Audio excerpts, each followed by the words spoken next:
freaking like keep it alive and stuff like that pretty much.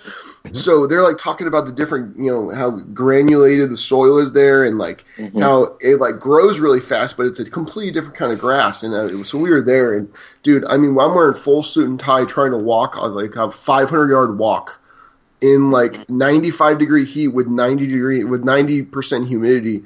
And I swear to God, it looks like you dumped a bucket of water on me as I was freaking walking over there. And it was, cause I'm not exactly, I sweat like a goddamn pig, but, it was just, I mean, Des, the goddamn humidity, man. You're in the South. You know that shit, but. Yeah, it's brutal. Hey, a fun golf fact. I'm about 45 minutes away from World Golf Village. That's pretty cool, man.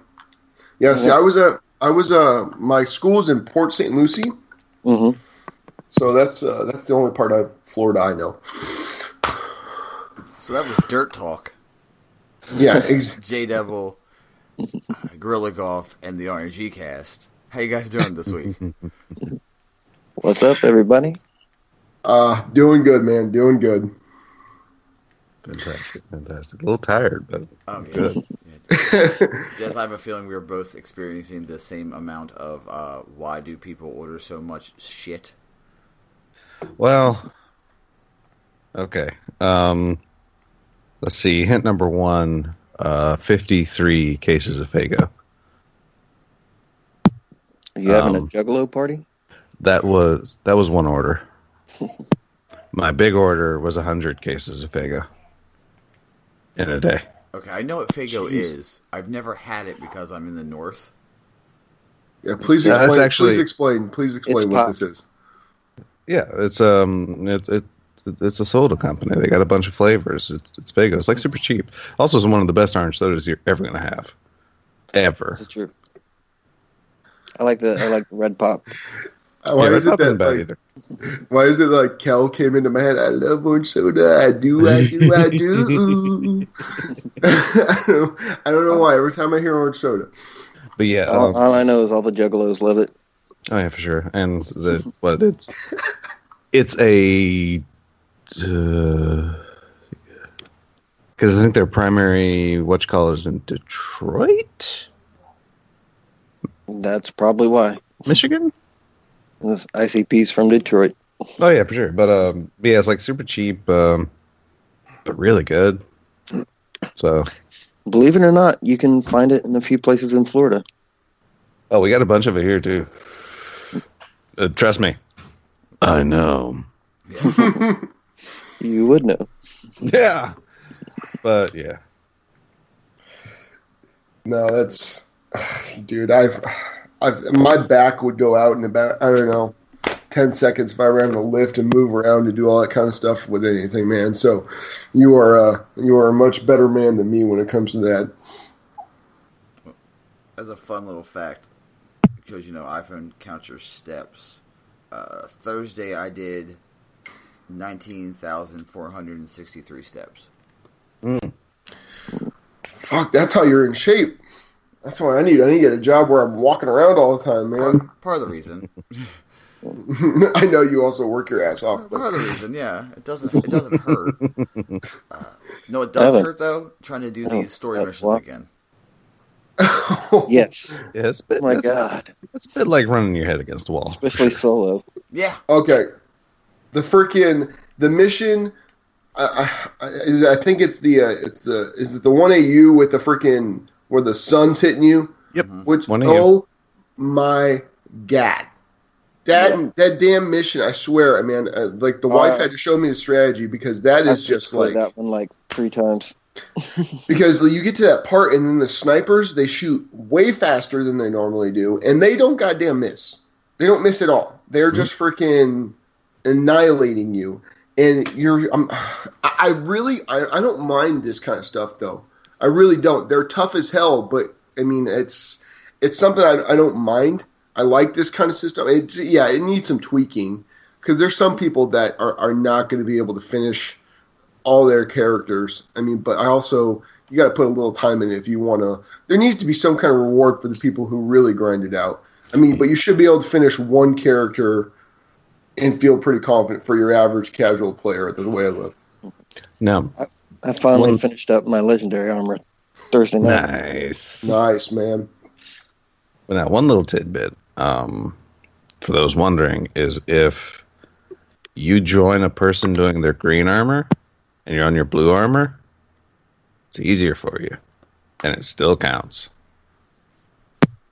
Yes, me and the wife found that out. She had her blue armor because she is a much better grinder than I am, and she had her blue armor. She came into the green mission. She was slaying. Yeah, no, because I finished out the blues on my hunter. Bro Elijah was with Avenger, and they were doing their green missions. I had just got onto blue, and it's like, this isn't like that other game that like ramps up. It's like, it's not like the Division, right? Where like Division scales to the highest party member. Oh, that would be dirty. I actually quit playing the Division because all the guys that I was running with had way more time to play than I did. So they were basically dragging me through all the hard levels, and I was just hanging in the back. And I'm like, you know what? That gets boring. Yeah. No, but the what's it called? The missions themselves. I mean, I like being able to go back and play these missions. I mean, I know it's super repetitive, but that's the one thing about D2 as far as the story. I really liked the story. Yeah, it was super linear, like we just one motion kind of thing, but it still was. They're long, good missions that gave you a bunch of different varieties of terrain, a bunch of different objectives. I really enjoyed it, and it made me appreciate it a little bit more. Well, it made me break out of my 3 standard weapons that I normally use too. I started trying different weapon combinations just to see if I could get better, better damage numbers. Yeah, that number makes you obsessed, doesn't it? Yeah, it does. Oh yeah, when you see 275, 277, you're like, why? Yeah. Going in there solo, I was consistently getting my ass handed to me, so I was like, I gotta find a different strategy. Well, I'm gonna say it right now, if anybody tonight wants to work on maybe their second or their third armor and they're still on green, let a brother know, because I am getting my ass kicked in, and I'm like, you know what? I'll just get all the super kills and stuff now, and then I'll just do the missions whenever the time comes, because I'm on my blue for my Titan, which is all I really care about. Yeah. Yeah, that's pretty much. I'm just doing my Titan. Yeah, if you need any help, man, I'll definitely, if you see me on, hit me up. I will be on tonight. Yeah, me and the wife I still have green on my. I'm almost done on my Warlock.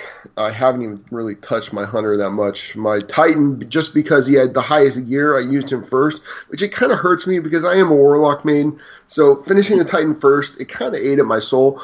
But I just you have to make for the name of gaming and getting through with it. I just had to go with it. But no, we'll be on. But we just got Whisper last night. Yeah, nice. Just got Whisper last night, and that was like, dude.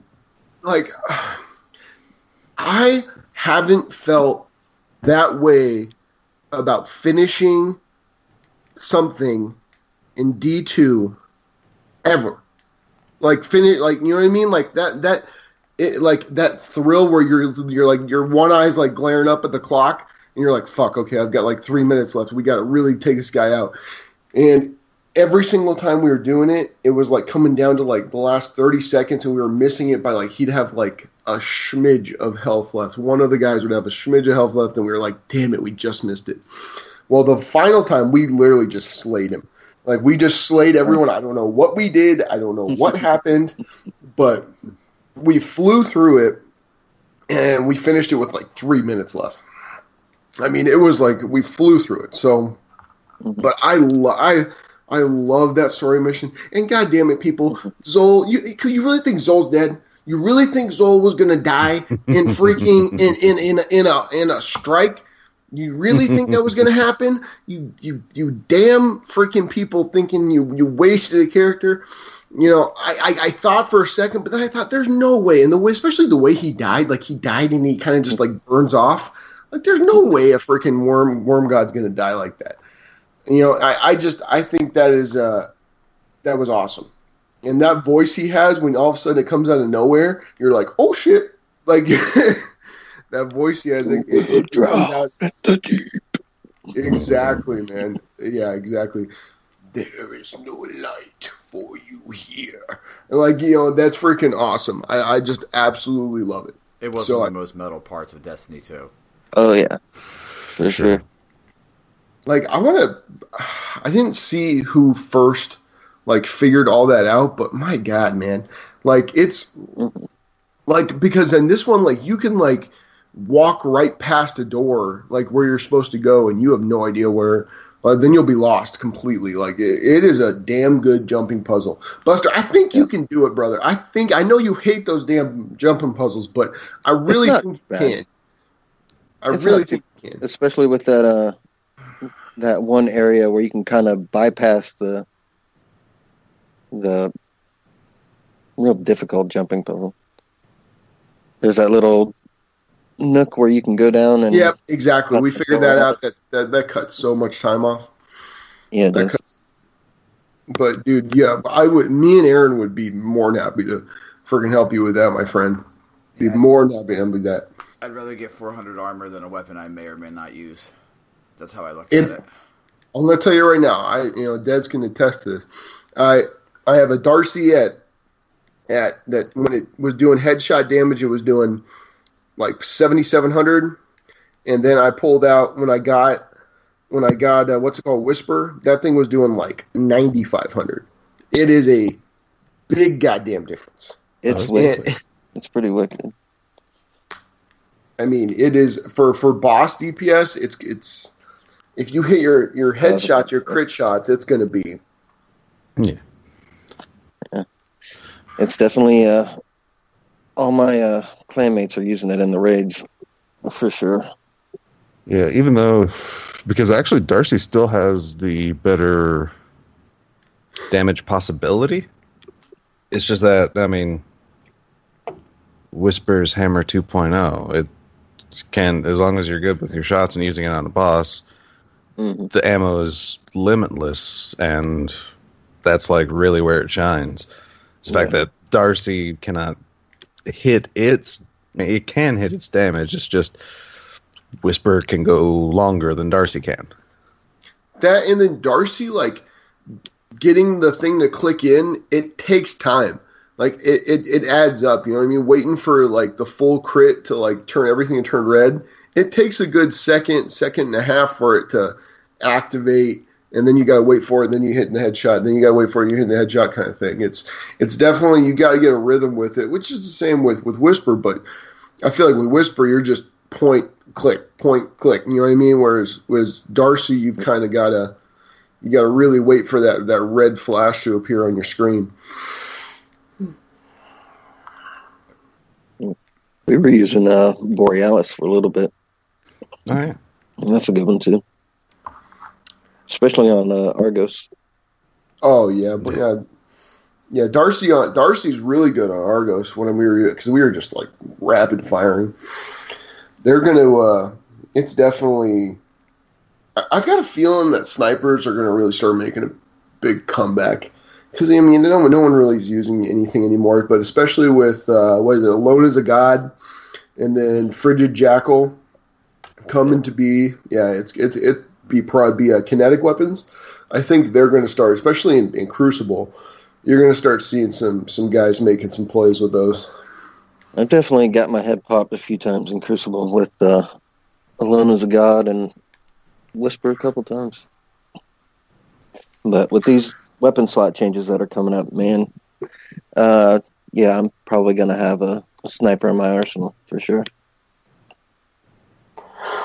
Oh, it's like my nightmare because I'm terrible with a sniper, so I'm going to have to get good with it again. I'm terrible in PvP, but in PvE for sure, I'm going to have one. Yeah. So Des, what do you think about this TWAB this week, or more importantly, the stream? What you guys think of that? Basically, a lot of useful information, actually, with the upcoming But they have a coming launch for Forsaken. Mm-hmm. Lots of very, very useful information. Oh yeah, I mean, we're talking about a complete change to Crucible.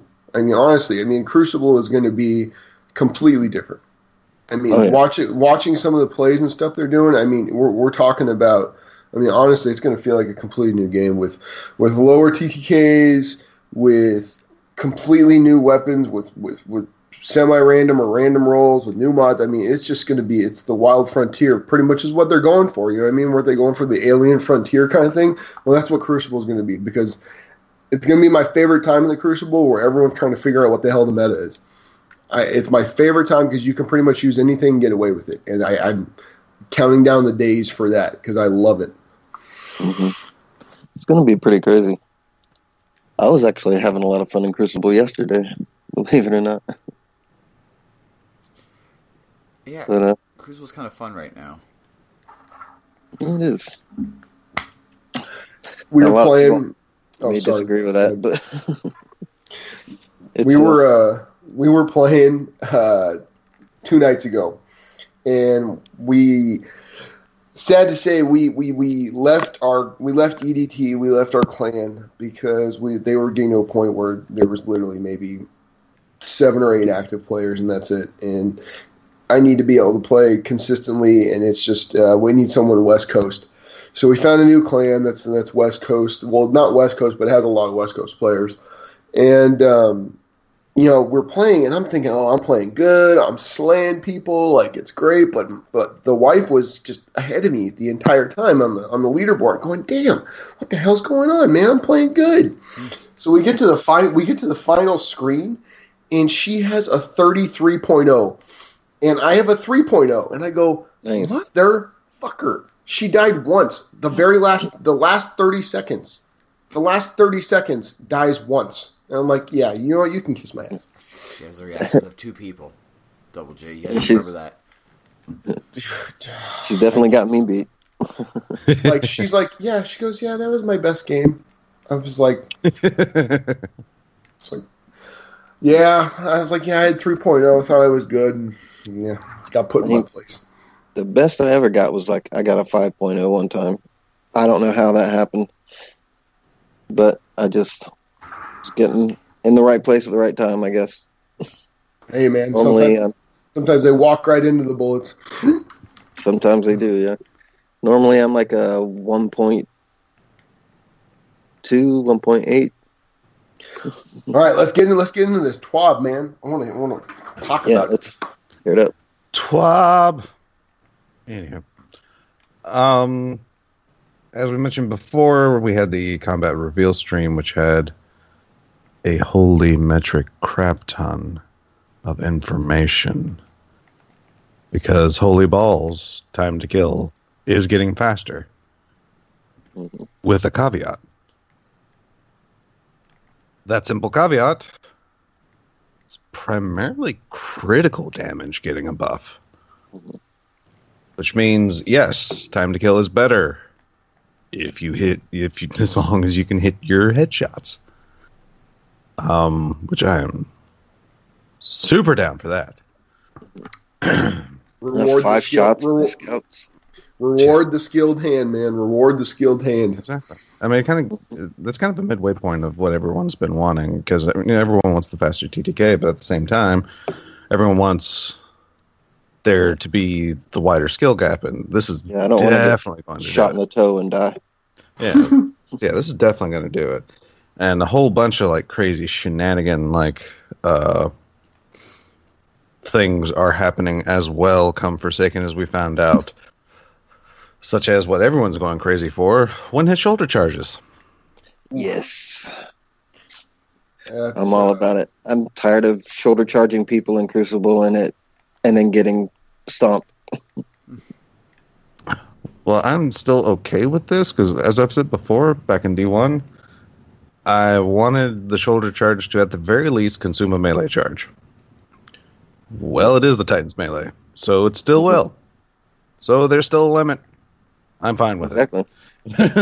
It's fair. It's fair. It is. And it's also with, well, like you guys were talking about, you're going to have to dodge shotguns. You're going to have to dodge SMGs. You're going to have to dodge a lot of shit. If you want to, you got to be crafty to get in there with that shoulder charge. Plus, you got to activate it.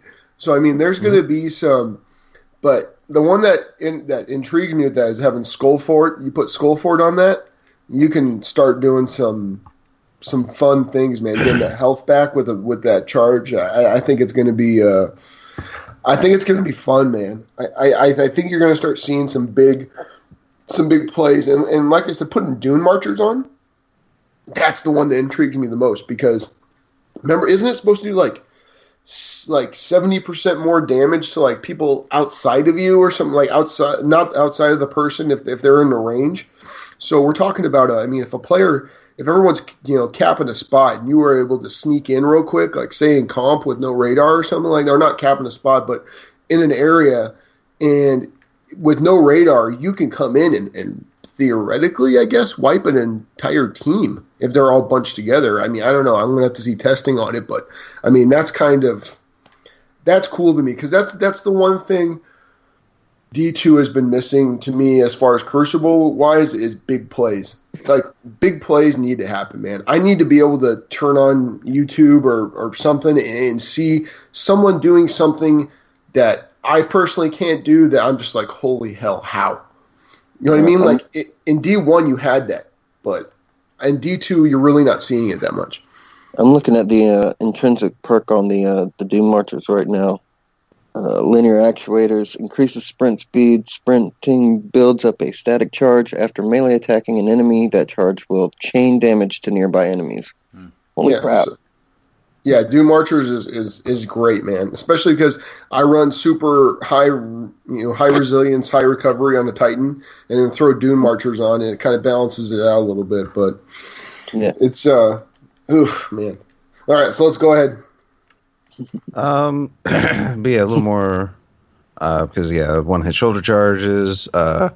Melee is coming back to being 2 hits. Hand cannons are 3-tap. Like I said, those are 3-tap hand cannon capability as long as you're able to hit your headshots.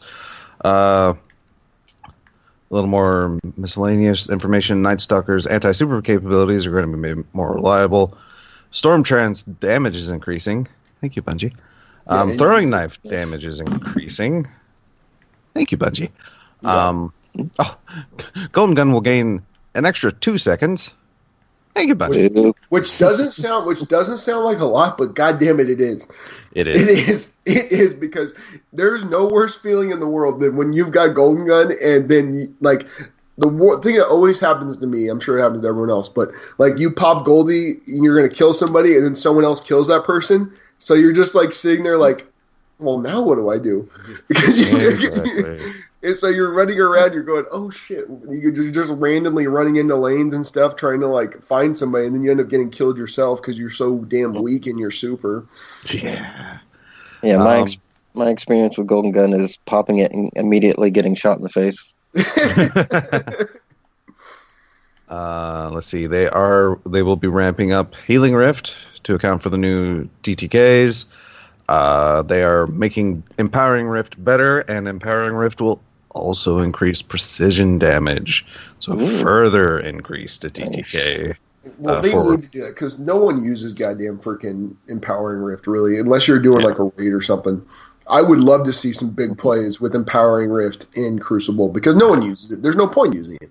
Then there's actually, I mean, with the couple of exotics we have now that do tinker with Empowering Rift, I mean, it's going to be some pretty lethal crap.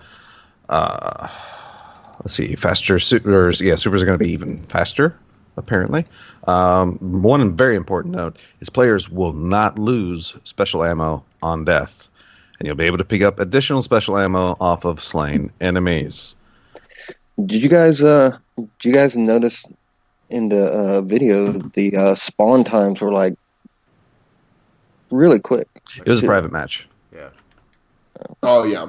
Yeah, the private match they did on purpose. Yeah, one of the first notes is 0 respawn time was due to them being in a private match. So that was a setting that they. I thought they said something about the spawn times being increased, but I might have misheard. let's see. So yeah, that's pretty much the meat of the combat reveal. Some additional info in the TWAB is warning us of the weapons that were once power and are moving to kinetic.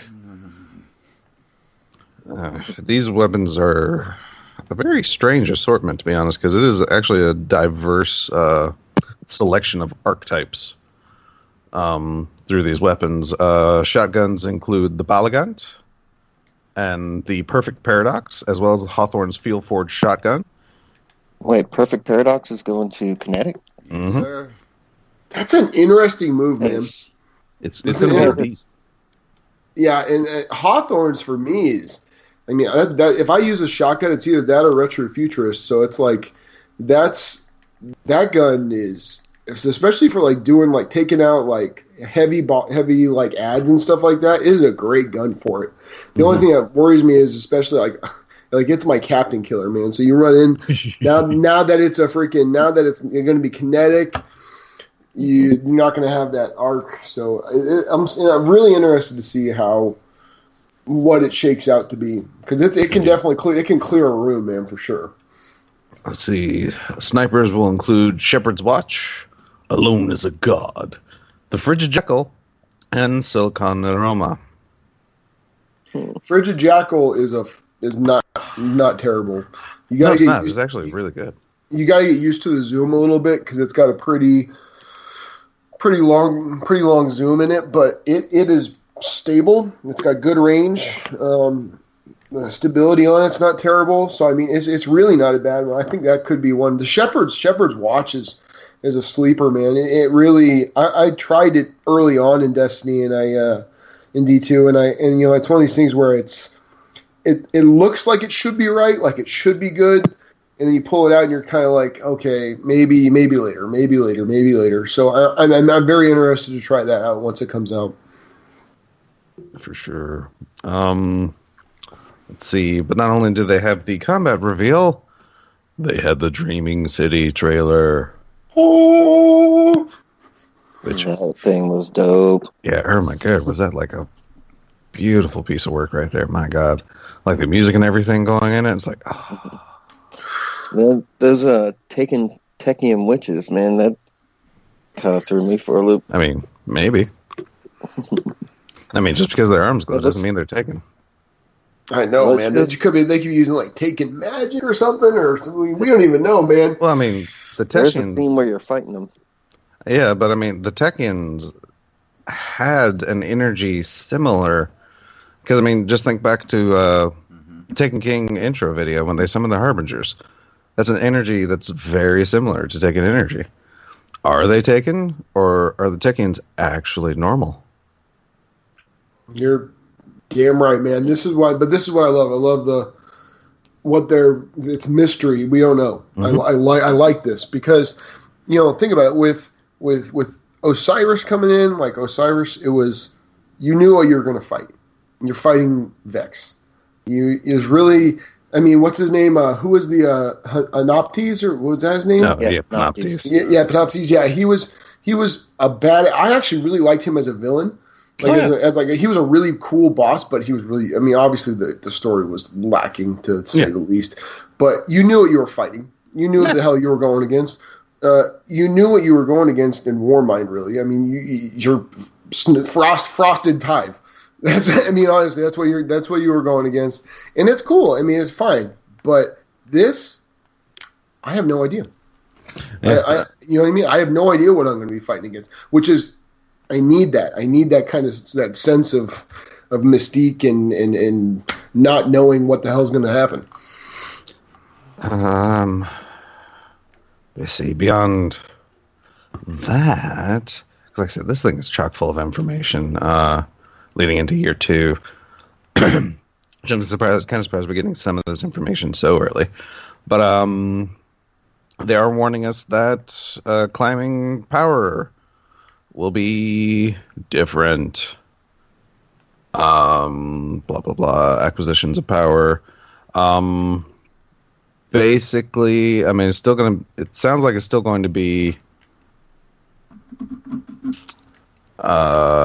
Oh yeah. One new change is the activity. At least for powerful rewards, even if you're like over 100 power over, and something like gives you powerful rewards, it will still be at least one power level above your current average. Nice.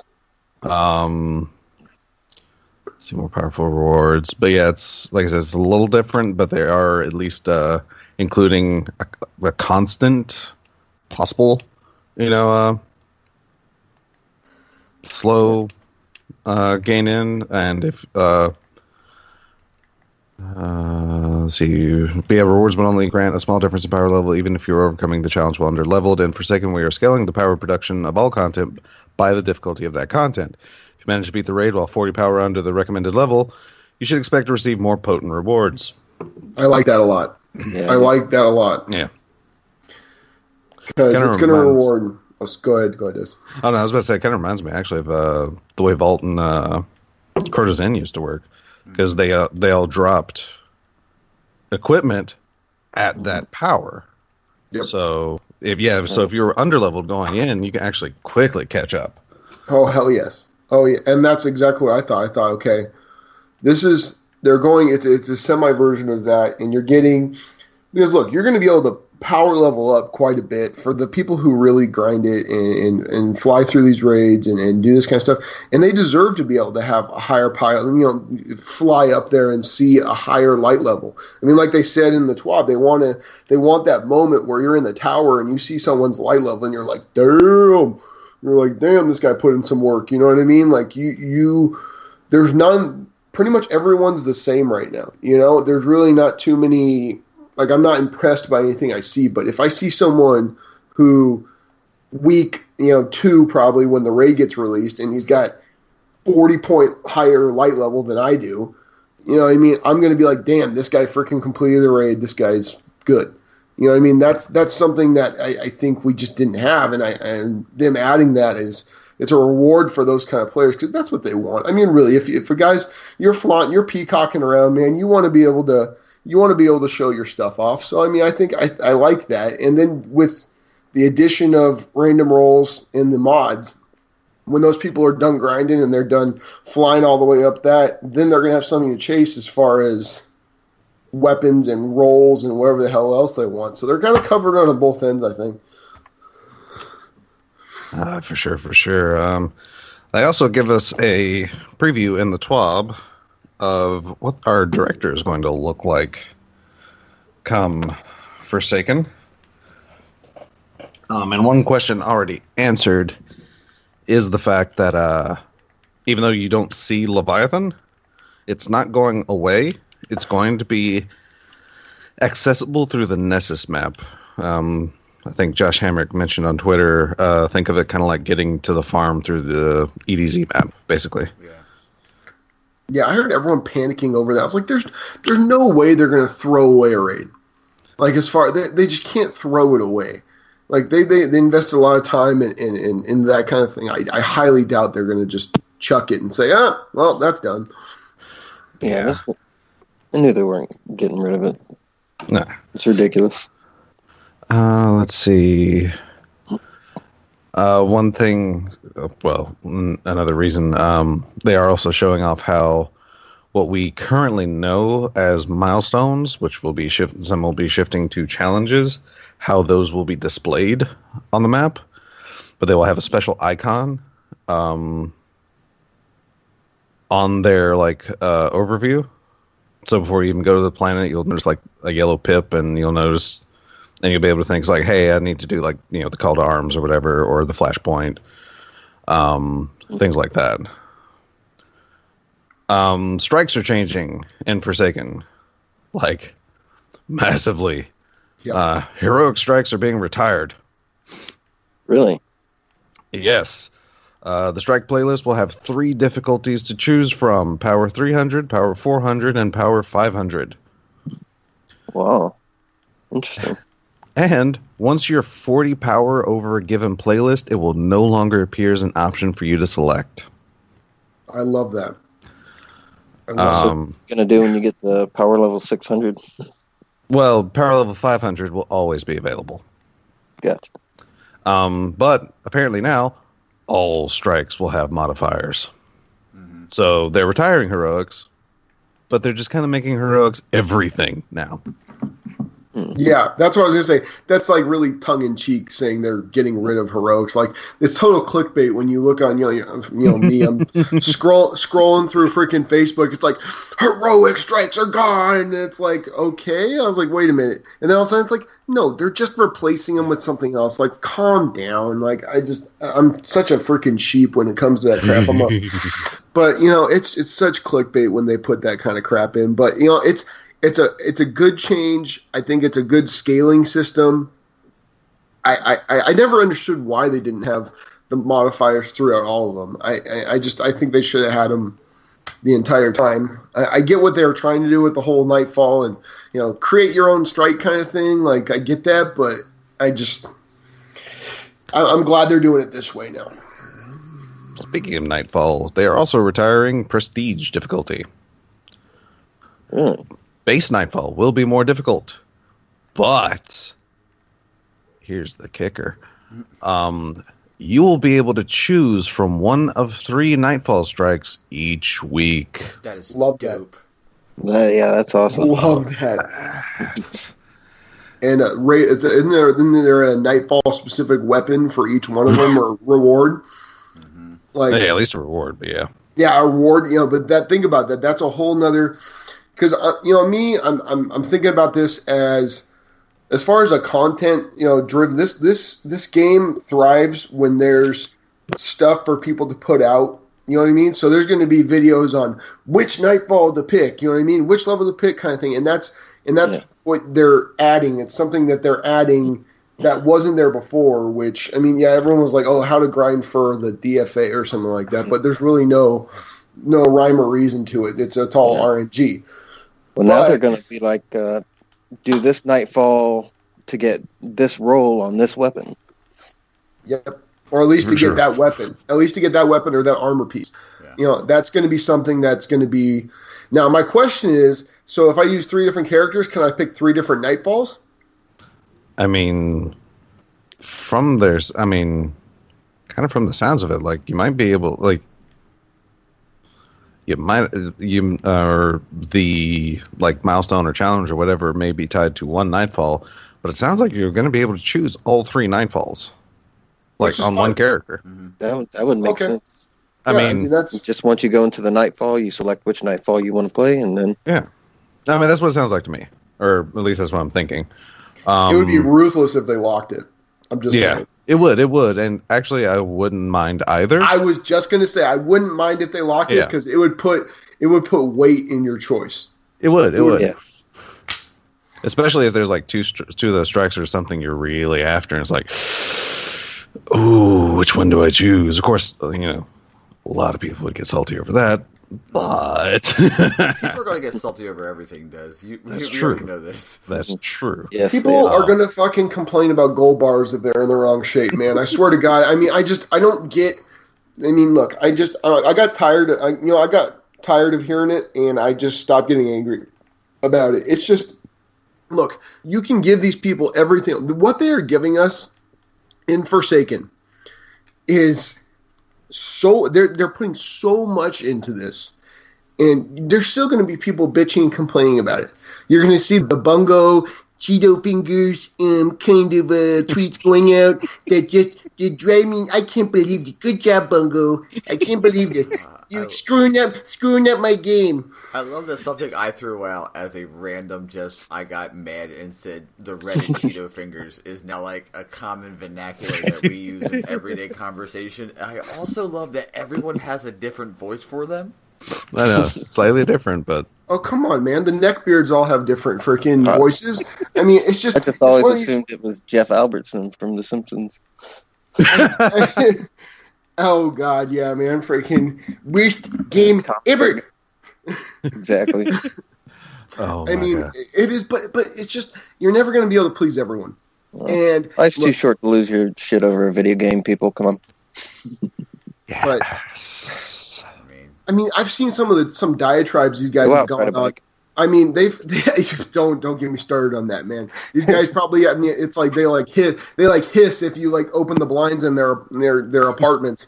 But it's one of these things where it's like, why are you even playing? If you're gonna write a freaking this manifesto about how much you hate the game. If you hate the game, guess what? If you spend that much time talking about it, that means you have feelings for this game, which means you're probably trying to hide the fact that you love this game and that something's making you angry. And it's just one of those. It's like oh, I don't care about you, like in a relationship. Oh, I don't care about you. I'm done with you. But I'm going to write you this freaking 15-page text message about how angry I am at you and everything like that. And it's like, look, you are sitting here spending all your time about this. So guess what? You do care about this game. You just want to make it seem like you don't care about this game. If something's making you that mad, you need to do a little self-evaluation. For sure. Double G, is there something you need to tell us? It sounds like you're a little angry at somebody or something, man. Like, are you all right, dude? Oh no, man, no, I'm good. I'm just like I said. I'm if I could like line up all these motherfuckers and just every single one of them, you know what I mean? It's just have them line up as you drive your car by them with your hand out the window, just smacking them like exactly. Oh, dude, they would have to be outside for that. You know what I mean? But yeah, exactly. Like they would just like they're going away like spoiler alert, like freaking like I don't feel so good. I don't feel so good, Mr. Gorilla Golf, when they're disappearing into the sun and they're freaking turning into dust. Like when they God, these guys just drive me insane. It's just like this is what they are investing and giving us right now is. This is what obviously this is the common line you hear. This is what D2 should have been at launch, but we all know that because of Activision pushing them and everything like that, they couldn't put everything in this. They couldn't. But you know what I mean. But that's what everyone likes to say about it. But you know damn well that's not feasible. Like I've said I recommend all of those people. I recommend all of those people read that book by Jason Schreier, The Blood, Sweat, and Pixels, because, like, until you know what actually goes into making video games, shut the fuck up. Because I will have you know that my cousin's best friend is a game developer, and he knows how easy it is. All right, he knows. Yes, I know. Yes, he works for Epic. I know how easy this is. God, I love that voice. Yeah, I love it. It's so good. Oh my god. No, but I mean, just like I said, this is something that's going to be. I am so looking forward. But like I said, there's no way you could have had this at launch. Could you imagine? My head would have exploded. Could you imagine trying to do all this? Like trying to, you could see what they were doing. Like I've said before on cast, they are building a goddamn house. Now you can make. Guess what? If you throw it all out at once, you can try to make it, but guess what? The house is probably going to fall over because you don't have any foundations. Any good thing that you build needs to have a good foundation. What they did was they gave us the most basic form of this game and threw it out there and said, okay, here you go. We're going to add to it. And that's what we... they tried to do some different shit, and it didn't work. Exactly. That happens. But that's the thing, because, I mean... that's one thing I've always said is D2 was built on way better foundations than D1 ever was. Oh my god, people don't even realize, man. Yeah. People don't even realize. Like I see this guy, he's like, oh, I started in Taken King.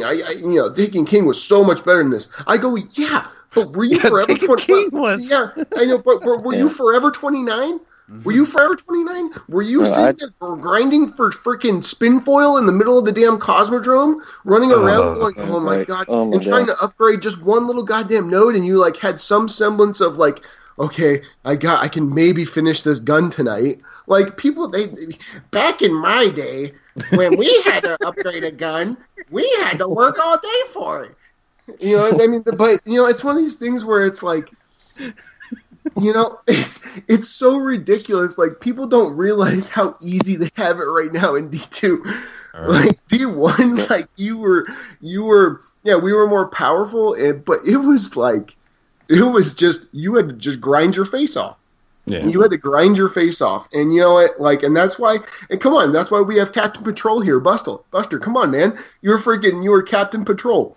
You were out there farming like nobody's business with this within D1.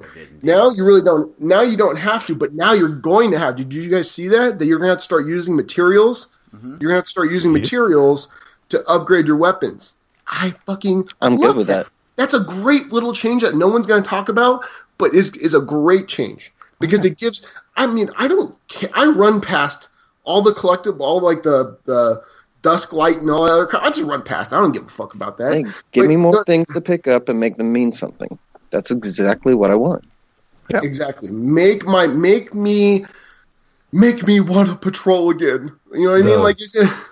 Hilariously. Oh, man, I was going to say something. I was going to break my own rules of podcasting. God damn. It might be on a t-shirt soon, though.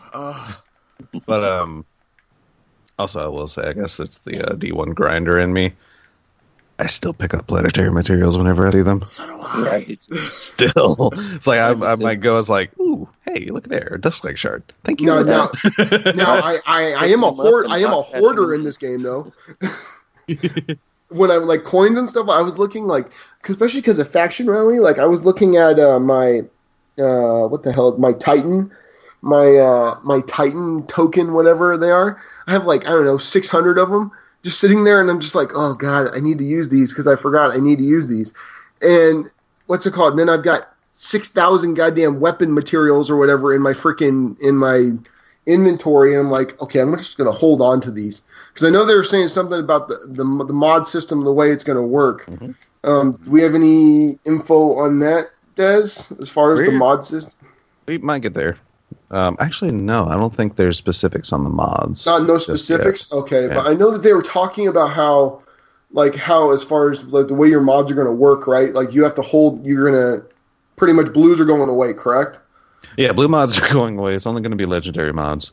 Also, actually some information, I think some information from the Combat Reveal stream is leading people, at least from what I hear, the conclusion is, when you dismantle a legendary thing, you'll actually get the mod off of that weapon back. Yeah.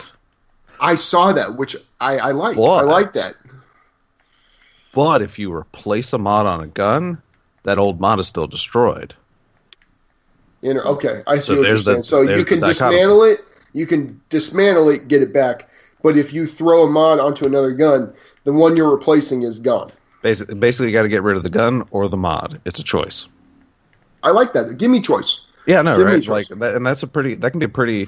It should teach people to be careful of what they're wanting to hold on to or whatnot, and B, like once they get that in mind, it becomes a serious things like, do I want to put? It's like, this is an awesome rolled gun.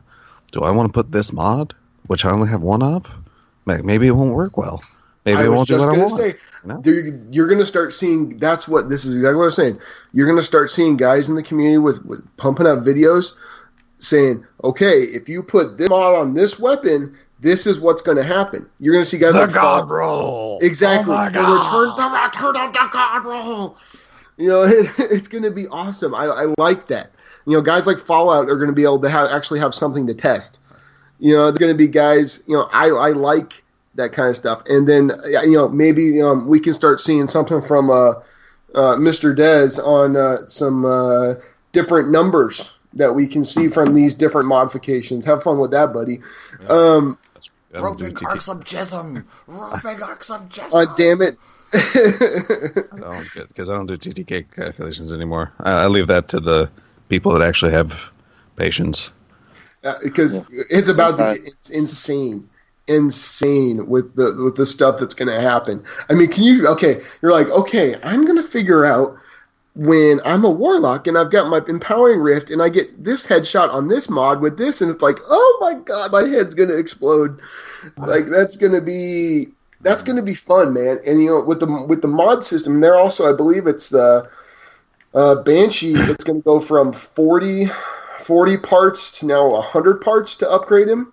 Mm-hmm. So to upgrade a point on him, which is good as far as like I said, I've got 6,000 of the damn thing, so I can can be a little. I'm like, peasant. I'm like, I'm throwing weapon parts to everyone. I'm like, here you go. I'd definitely suggest for those, start hoarding your gunsmith materials now. I'm at 528. Yeah, don't use them. Yeah, nope. Because I haven't been using any tokens. Where are they?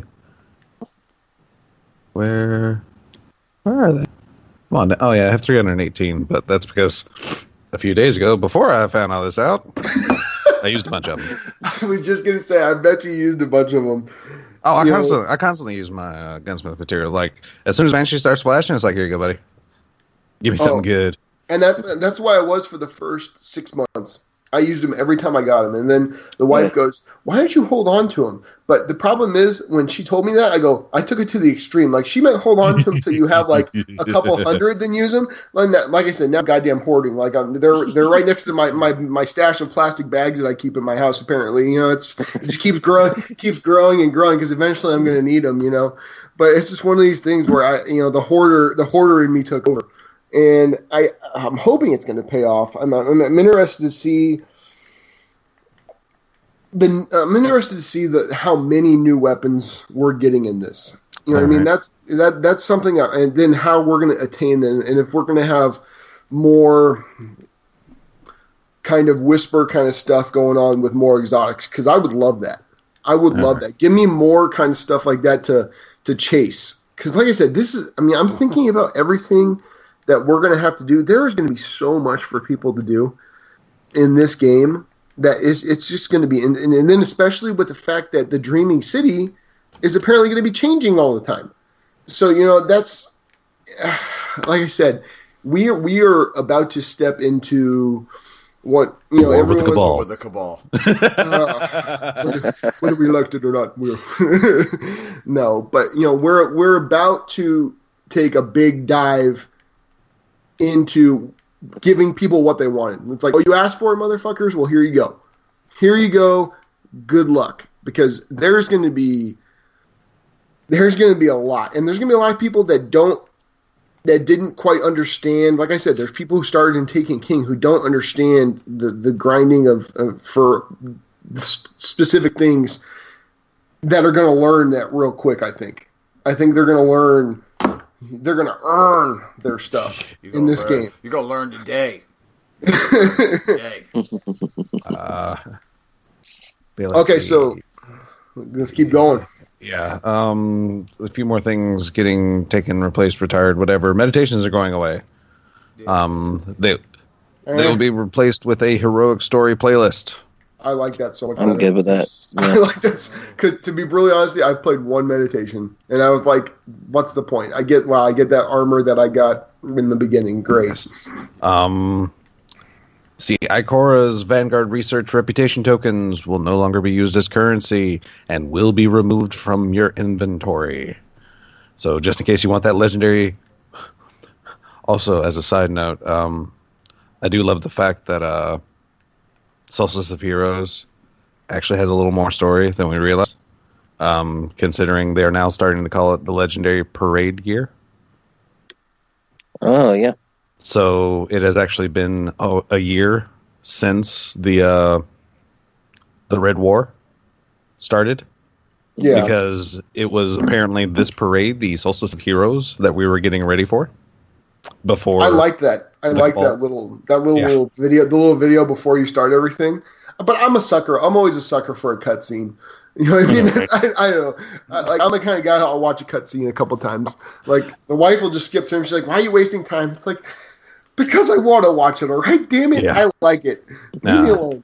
So if, in case you don't have it, the Legendary Parade Gear will no longer be available after August 28th. They are adding heroic adventures to all destinations. When that destination is the Flashpoint, one adventure will be selected to be heroic per day, with the exceptions of Mercury and Mars, which will function as normal. Because they're too small. They're too small to do anything like that. Well, I mean, like I said, they'll function as normal, but when those destinations are the Flashpoint, they will have an additional heroic adventure available. So, there's that. Let's see. Activity modifiers will be shared across heroic adventures, heroic story missions, and strikes. Love that. Love that. You're like, this is my loadout for the day. Basically, it's like, oh, I'm going to be grinding a bunch of like heroic PvE stuff. Well, it's like the Singe it's still going to be like the same format as it currently is. It is going to be one weekly Singe, one daily buff, and one daily debuff. But it's going to be shared across everything, which kind of rocks and is also going to kind of suck on some of those. Yeah, because there's some missions that are not created the same. And they are going to be amping up Brawler and Grenadier modifiers, so that way they're more noticeable. The Grenadier one for sure, man, because that one, like, I didn't feel my grenades were coming back that fast. As someone who crutches on grenades, you know, that I was like, why don't I have any grenades? You said I was getting them back faster. All right, so let's see. Economy updates. Jump ship on a little bit of these, but yeah, there will no longer be tokens on destinations. The planetary materials will serve as your main source, destination materials will become your main source of reputation on their respective destinations. And destination materials will be a part of the cost to infuse different weapons and armor across your arsenal. Love it. Yeah, I'm gonna pretty So my planet tokens I can spend? Is that what you're telling me? They will. They're not taking planetary tokens out of your inventory, and they will be even spendable even after the 28th. Okay. So you can still use them, but after the 28th, you're not going to earn them anymore. Okay. All right. I'll hold on to them just that way I can use it. I was about to make a huge mistake on Mars and just start spending. You're just making it rain. Yeah. But yeah, and I'm kind of hoping destination materials give a little more rep than what they do now, because that is either that or bounties just give you an absolute like metric butt ton of materials, because that's going to be a super slow grind if that. Could you imagine? I mean, it's like, because it like literally moves up like nothing. Like when you put a freaking like dust, like say you have like 5 dusk light, it moves like nothing. Like that's going to be. Yeah, they better increase it. Because it better be close to what the token system is now. Like I said, or either that, or just give us like, here's 100, here's a couple hundred like destination materials for this bounty, which would probably equal a few tokens. But yeah, destination tokens and rare destination materials will no longer be awarded. Anything that previously granted them are going to be rewarding common destination materials moving forward. Okay. The gunsmith we talked about. It is currently 40 gunsmith materials for 1 rep package. It will be increased to 100. Yep. Iron Banner, Vanguard, Crucible. Let me see, because I think I actually closed that tab. Fantastic. But yeah, you'll still be able to redeem them in Season 4. My question is so when we're finishing Crucible matches, we're not going to obviously be getting tokens, correct? We're not going to be getting tokens anymore from it? I think, like I said, Iron Banner, Vanguard, and Crucible may be keeping the token system. That's okay. I'm one to say I can actually double check that really fast, thanks to Ramshackle. Because that was something that was talked about, and I go to the archive. They need to increase the amount of tokens you get in Iron Banner. Destination materials. Yeah, gunsmith materials will not be. Yeah, there will still be tokens for Vanguard, Crucible, Leviathan, and Iron Banner. Okay, that makes sense, and that's the way it should be. As said by DMG on Twitter. Because someone asked, are all tokens going away from everywhere, including raids and layers? Like, nope, there will still be tokens for Vanguard, Crucible, Leviathan, Iron Banner. This is purely destinations. I'm cool with that. So yeah, the token system staying around is just not going to apply to the destinations anymore. Makes a lot of sense. It is a lot to keep track of. It is. And Trials of the Nine is going on hiatus pretty much for the entirety of Season 4. Yeah, but you know what? Good. Yeah, let the trials players get hungry. Let the trials players get hungry. You sure? But this kind of also means, skipping ahead a little bit, faction rallies are pretty much going on hiatus for the entirety of Season 4, from the sounds of it. They are reworking both of those things. Is that a bad thing? Need to be reworked. Yes. Is that a bad thing that faction rally's going away for a season? Because to be brutally honest with you, that's the one thing that when I would finish it, I would be like, okay, I need to take a break for a day or two because I'm like recovering. I'm sitting there like, my hand shaking while I'm trying to drink a cup of coffee or something like that. I'm just like, can't do this right now. The grind for these past couple has been ridiculous. I think I did the first one. I got to level 50, got my Sunshot Catalyst, and then I'm like, I'm done with faction rallies forever. I grinded all 3 of them, baby. I know you did. I know you're my hero. All those. I've got all those catalysts. When I grow up, I want to be like you. Go ahead, Double J. No. I was just gonna say something stupid. Go ahead. Here's the thing you gotta think about. The faction rally, was a grind, but they were almost like it was like, hey guys, you might want to get ready to grind because Solstice of Heroes is coming up, and now we're in Solstice of Heroes going, this is super grindy. And then you're like, no, not really. I mean, it was a pretty good grind prep.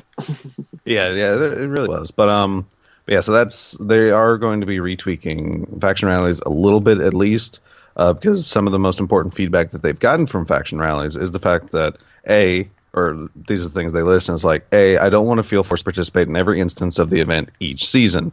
I get that. I definitely get that. Yeah. And B, make the event progression a bit less hardcore and more engaging.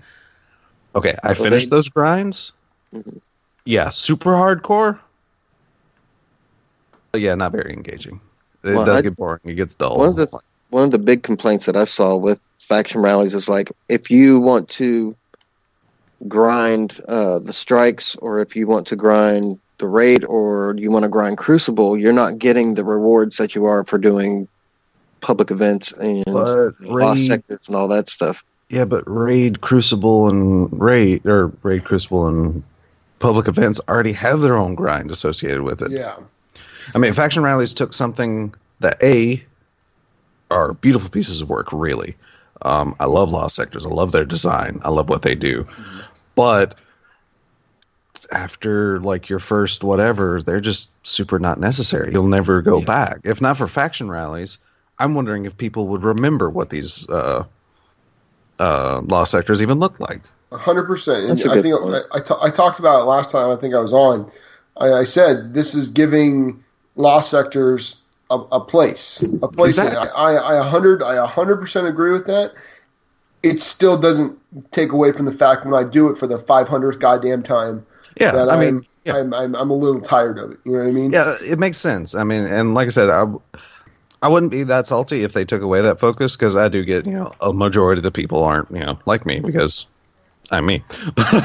Yeah, I mean, I like the Lost Sectors and everything. I just I don't want that to be the only way to really earn stuff. Okay, I mean, one small tweak to this I think that they could do that would make it a little more fun was that you have to go, if you go to every single Lost Sector on a map, that you get a bonus. Like there's some kind of bonus for knocking. That's what I would have liked, not just grinding the same Lost Sector. Because everyone goes to the same. If you go to Titan and you go to that one, I forgot which one it is, but it's the one that everyone figured out that it's really quick to do. It's the one that the wife told me. Yeah, exactly. You go to that one, you can do it 1,000,000 times, and that's fine. But make it something to where I'm greatly benefits. Make it a bounty of a shit ton of tokens.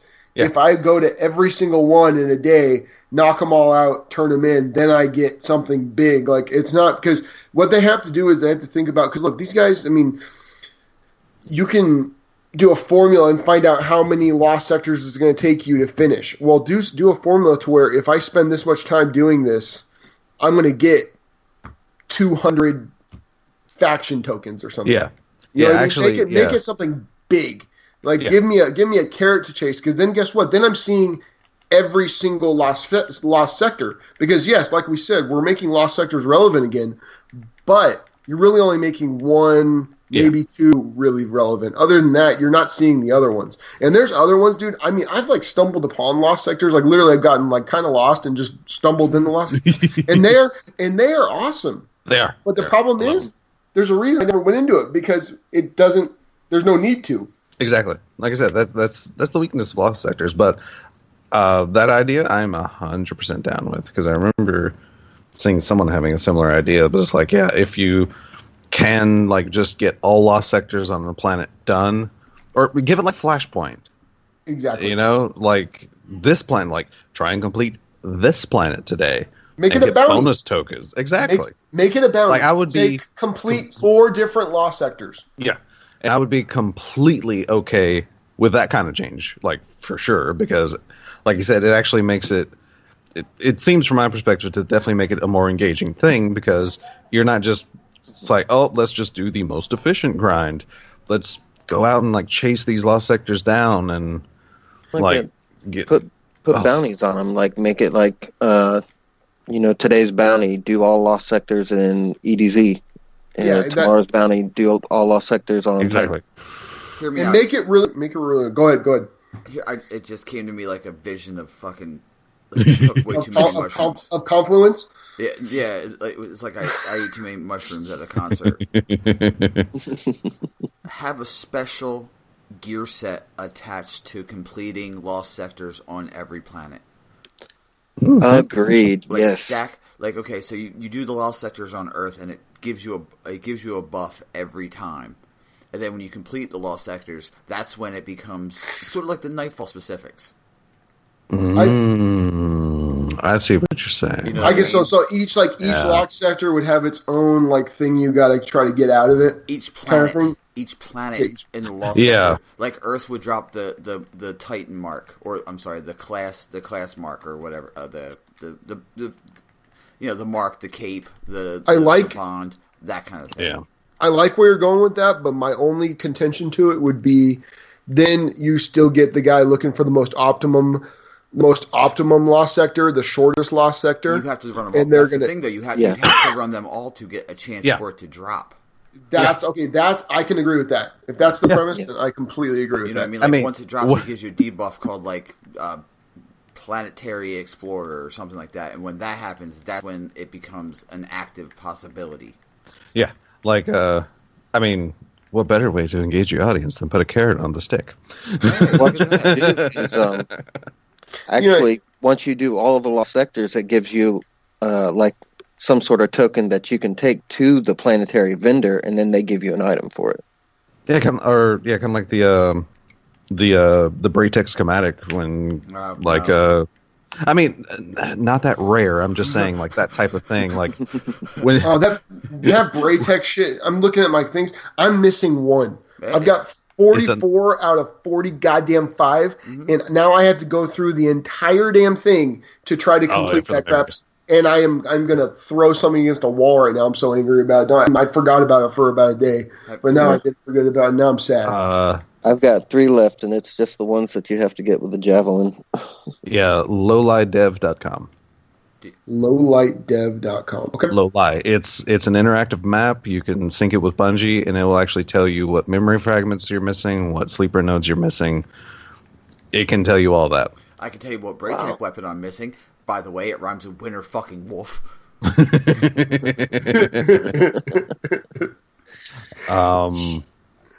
Anywho, moving on.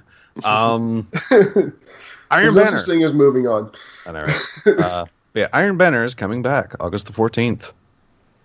Cool. Yay! We're gonna get that new power play rule, and those Iron Temple fire pits look sick. Yeah, they do look pretty dope. That was a nice touch. Nice little aesthetic touch that I like. Does anybody else want to see another Mayhem Iron Banner? Yes. I love Mayhem. Yes. Yeah, it's a bit of nostalgia to always have it as Control, but Yeah, I'd be okay with the rotating.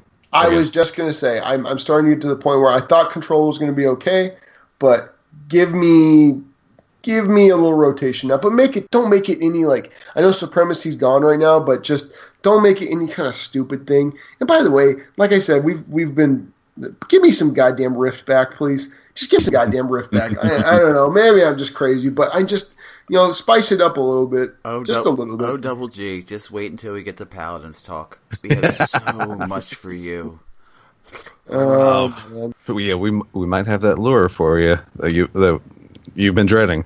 But don't do this to me. All right.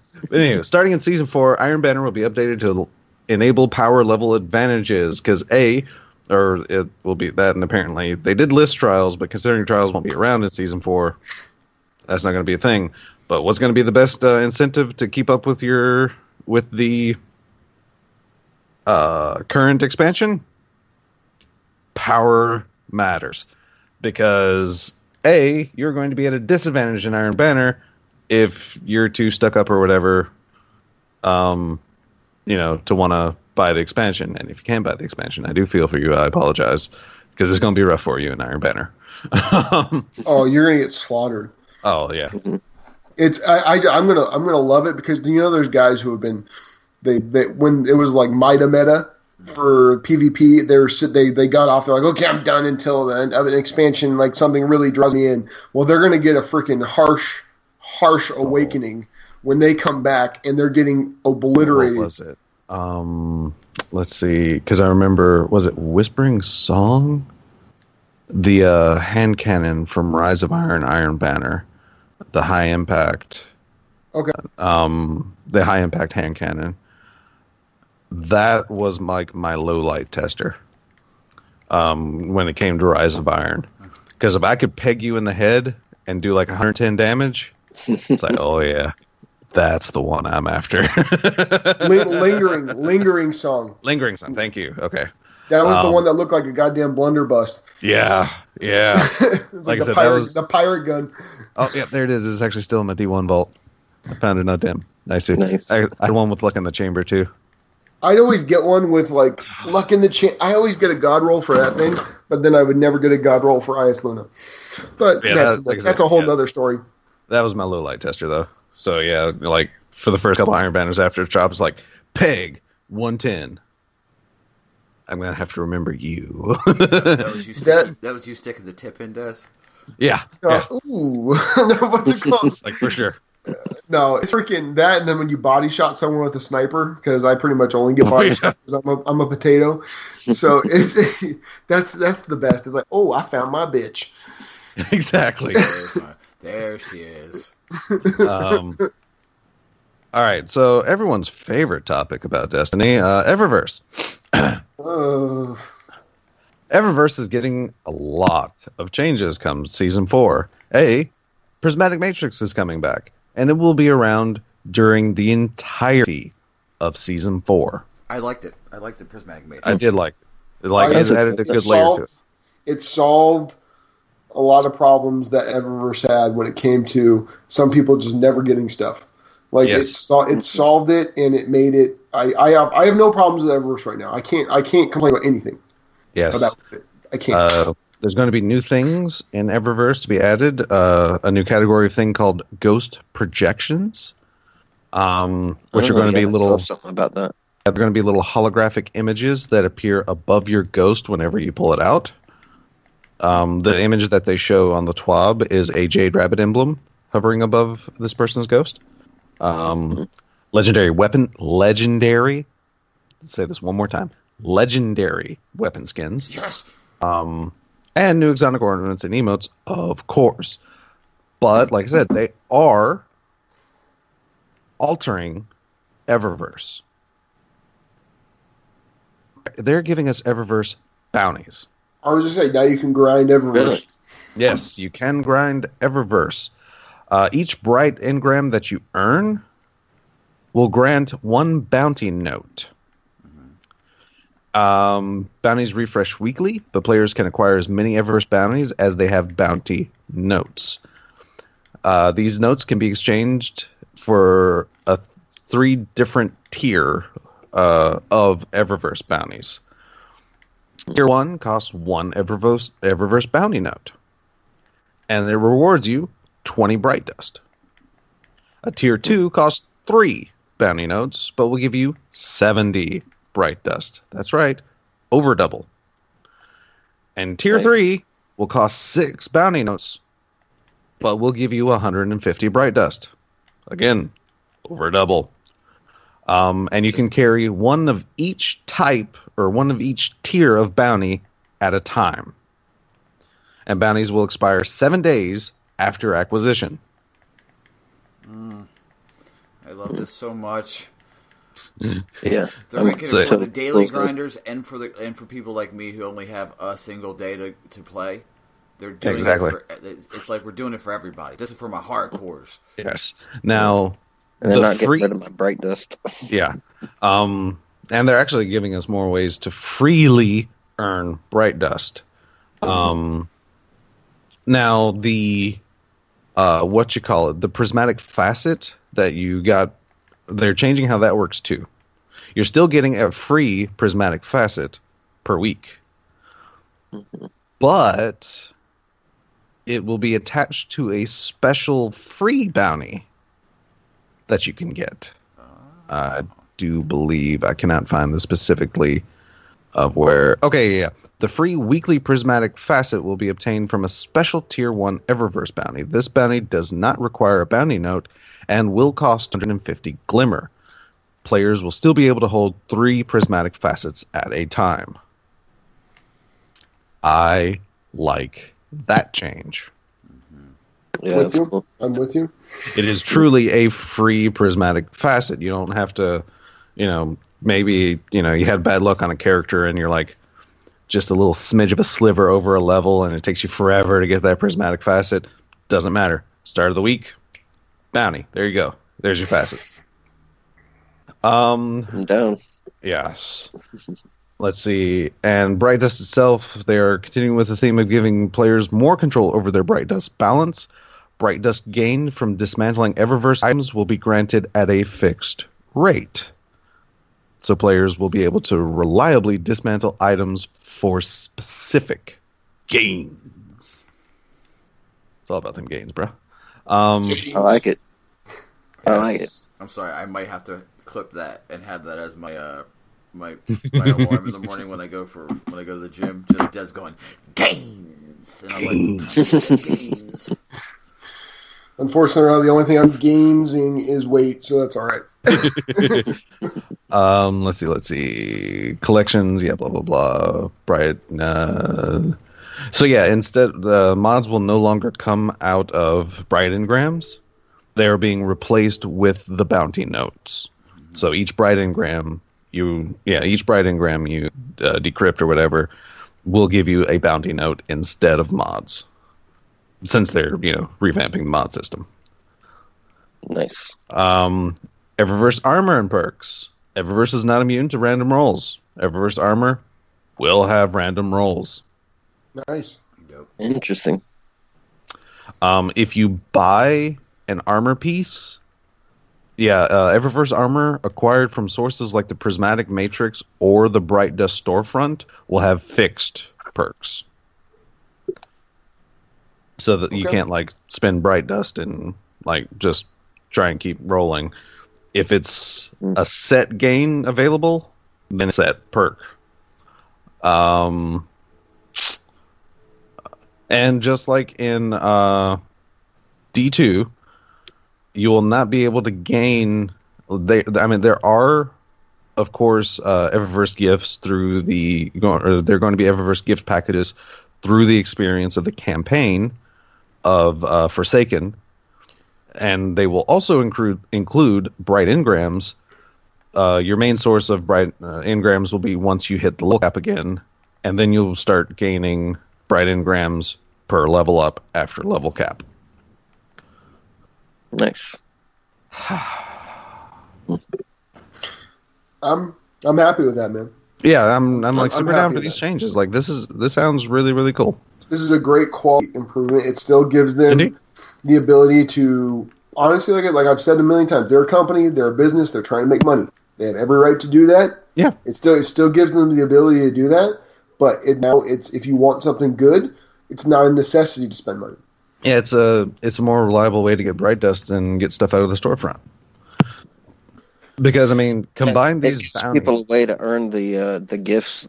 Yeah, you can't necessarily spend the money on it. Yeah, because and that's the thing, because between like the bounties seem like a low Bright Dust like reward, but you also got to think, because you're getting the bounty notes out of the engrams, and then anything you don't want, then of course that is dismantleable, will give you Bright Dust. So I mean, that's it. It weighs the Bright Dust a little heavier on how much you can grind, basically. So I mean, I'm good with that. I'd like more ways to be able to grind it. I mean, I could have personally. I think the best could give you a little more Bright Dust, but that's what I said. Yeah, I'm not going to be super picky about that. That's splitting hairs. Yeah. So next up, Crucible Labs is apparently back again. They are retrying Lockdown, which was, well, doubles but 4v4. They have made some changes to it. The round time limit has been reduced to 90 seconds, which I didn't play the first round. That sounds like a super good change. Rounds now have a score limit of 10. I don't know what it was before. Revives are enabled, and reviving a teammate before they respawn, get this, will take the point back from your opponents. Interesting. I would say that's the only thing that caught my eye. That's the only thing that caught my eye really in that. I was like, okay. So yeah, I have yet to step foot in Crucible Labs, to be honest. I haven't either. Yeah. Not gonna lie, touched it once and never went back. Okay, that's fair. Let's see. If you're grinding your Valor for those legendary, for your masterwork, holy crap, Bungie is giving you a catch-up mechanic on your Valor. Yeah, for the next 3 weeks. Yes, for the next 3 weeks. Already active now and ending on August the 17th. So active now and ending at reset is the double Valor. Well, they say week, but it wasn't a week. Anyhow. Yeah, I was taking advantage of that yesterday morning. It's triple XP this week. No, double. I thought I saw... triple's Iron Banner, when Iron Banner comes out. Yes, starting... Actually, no, that's not at reset. 17th is actually... okay, it is a week, actually, because they're refreshing that on Friday. Because from Friday, from the 17th till reset, is the Triple Valor weekend. So next weekend. During Iron Banner. Yeah. Makes you want to play Iron Banner now, dicks. I mean, haven't finished that grind. I mean, now that Banner gives you Valor, there you go. I wish they would have done that a little earlier, because that would have been way higher in my Valor. And then, on August the 24th till August the 28th, another double Valor weekend, but the final double Valor weekend. Do you think this is just Activision telling them, hey, this works for COD, maybe you guys should try this? Maybe, but also, for it being so many, this is definitely that catch-up mechanic for people that don't play Crucible. I think I can definitely see Activision being like, y'all should probably give some extra Valor, or, triple double XP for whatever. And they're like, yeah, we can do that. Hey, a lot of people don't like Crucible. Here you go. And considering they did tie the masterwork to resetting your Valor at least once, I mean, like I said, this gives those people the opportunity to really ramp through the Valor ranks to hit that max rank and reset. So it gives them a better opportunity to do that themselves. In case they don't play a lot of Crucible, or maybe they just don't play a lot of regular Crucible, and they did like me and mainly played Crucible when it was Banner, and then got screwed over because didn't give you Valor, but better late than never. All right, so player support report. Vital information, bunch of crap. If you're having known issues, definitely check out these known issues. Like, it's definitely a thing. Let's see. And then, of course, the whatchamacallits. Movies? Yes! Movie. That's there. God, what? I was gonna say something, but I'm just gonna leave it. Hey, this is your damn show. This is your damn show. I'm not gonna tell you. How do I forget the terminology? Movie. My God, that's a good look for me. The thing with moving pictures. It was the what's it called? This is the way I said it. Movies? Oh God. So, hey, look at there. Actually, Dado made the number 2 top score on the Pyramidian Nightfall top scores. Good job, buddy. Anyhow, so there's that. That's really all it is. That's really all that top score is. Good job, buddy. I mean, basically, you get your name in the TWAB. Woo!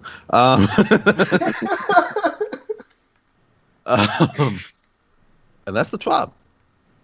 Like, there's a lot of good information coming out of this, like leading up to. Like, I'm kind of surprised it's this early, but it does kind of need this. They've been doing this consistently now for the past few things. They've been giving information earlier and earlier as compared to D1. D1, they weren't giving this much information. You found out a lot of it. It was all like, everyone wait for the patch notes. Well, it's been a minute since there's been like TWAB. Mm-hmm. I know, right? Like, they're like, oh, you want us to communicate more? Hold my beer. You got it, bud. Drop their dick down on the thing. Here you go. Yeah, just. I mean, honestly, it's like, do you guys really want to know? Do you really want to know everything? Okay, fine. You want to know everything we go through? You want to know the things we've seen? Exactly. I want the truth. You can't handle the truth. Sometimes, like I've said before, sometimes you don't want to know how the hot dog is made. You just want to. You just want to enjoy it. You know what I mean? You don't want to see all of it.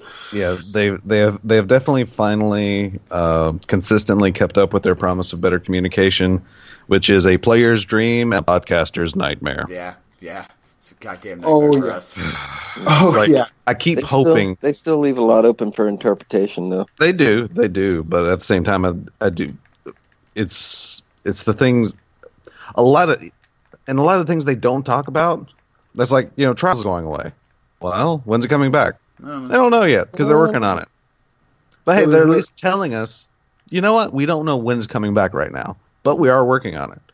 It's like, well, you're working on it. They are fixing it, so. Yeah, so they're going to do something to it. Whether it's going to be a good change or not, it's a completely different story. I'm still under the opinion that it could go back to 3v3. I don't know. For me, that would give like a whole new. It would give it its own identity. Exactly, because that's what. Because sadly, Banner gained an identity by going 6v6. And then it lost its identity because they wanted 6v6 for everything. And they're like, all right, here you go. So Banner is kind of losing its identity. Like, the new power play rule associated with Banner is going to be interesting. And it does give it something at least a little unique. That and it being Power Matters does kind of reaffirm the old identity. Yeah, like, Trials really has no identity of its own anymore. It just feels like harder comp. Yeah, exactly. That's really all it is. It's non-matchmaking comp. Well, I don't know. It depends on who you're matching against in comp. Because let me tell you what, I've played a few comp matches that felt way sweatier than a Trials. Oh, I agree. I 100% agree with you. But the thing is with Trials is it's not special anymore. I'm just going to go out there and say it. It's not special to me. There's a few. There's of course the few outlier weapons that are highly sought after or prized. Here you go. The things you want. Yeah, my brain's not working right now. All right. Okay, I'm like real talk. I was up at like 4:30 a.m. I know, buddy. I'm just busting your balls. Well, no, I'm just saying. Well, Buster was up at goddamn 3 a.m. and shit, talking on freaking Discord. I couldn't believe it. I was like, "Damn, dude, you need to sleep." Yeah, I was up at 4:30. We were but I finally actually got my prestige raid clear with my raid team. Ooh, that a boy! Yeah, that was my first prestige raid clear, and oh my god, it was one of those tense moments, man. It was a super tense moment. We had a couple people. It's like, you know what, this is going to be our last try, and it's like that's understandable because I got to get up in like 5 hours for my podcast. The RNGCast. So we gave it it was down to the wire. Like we were trying to one phase callus, so that way we didn't have to go back into the rotating. Oh my god, that is such a tough mechanic. It is. It's like super weird to like get used to because I'm normally a shadow realm guy. But going back into it, it can get so... There were so many... At least 3 of her tries were me going back into the Shadow Realm and then focusing on the Scions and completely forgetting the house's forehead to tell them what symbol we needed. There's so much information. You got to be able to process it so fast because... And plus, you got to orient yourself because you got to figure out where the hell you are on the map when you get spawned back in. And then you're freaking, you know what I mean? So you're trying to orient yourself with that. Then you're trying to find your Scion. Then you're trying to read that off and read it in order. And not everyone read it at the same time. Then you've got to find the extra person. I mean, it is pure chaos. But I love it. I love it. It feels rewarding when you finish it. Yeah, I mean, like I said, they had said, had a couple people was like, you know, this is our last try. And it's like, all right, we'll get it through. We had one flub try, which didn't count, of course, because a couple people died in like the first 30 seconds, and it's like, this doesn't count. A little more. Always happens. But my god, like I said, we had like 4 or 5 people using Whisper, and it wasn't even an optimal. We only had 78 stacks. It was not, you know, the stars were not aligning. But we got on the first plate. Some people jumped off one plate early and jumped on second plate, but we were just pegging away. The last plate pretty much vanished, and Callus looked like he didn't have any health. It had to have been a sliver, and then he destroyed the last plate and started like going into his motion. So we're just like, oh my god, there's no way we got this close, and we're gonna have to get to another damage phase. So a couple of us were basically at the point of tears. It's just like, no, we got this close. But then, after all was said and done, Callus went to his T pose, and it's like the energy levels just ramped up. It's like, yeah, take him down, shoot him. It's like the Jurassic. It's like the Jurassic Park thing. Like, kill her. So yeah, we got it done and cleared, and it was just that last like few minutes was just like an emotional roller coaster that just exhausted everyone. It's like, oh god, thank you. You can sleep soundly. There's no better sleep than when you finish a raid that, you know, and you finish it that kind of way, high dramatic, and then you're just like, ah. But then freaking, there's no worse sleep than when you don't finish. Yeah. When you're like real close, you're just like angry going to bed. You just want to like freaking like nothing getting in my way. You're like, if something gets in my way, I'm gonna break it, kind of thing. Yeah, you're like, oh, and then you like stay up and you're like, man, if I would have just done a little more DPS, just a little more DPS. Right.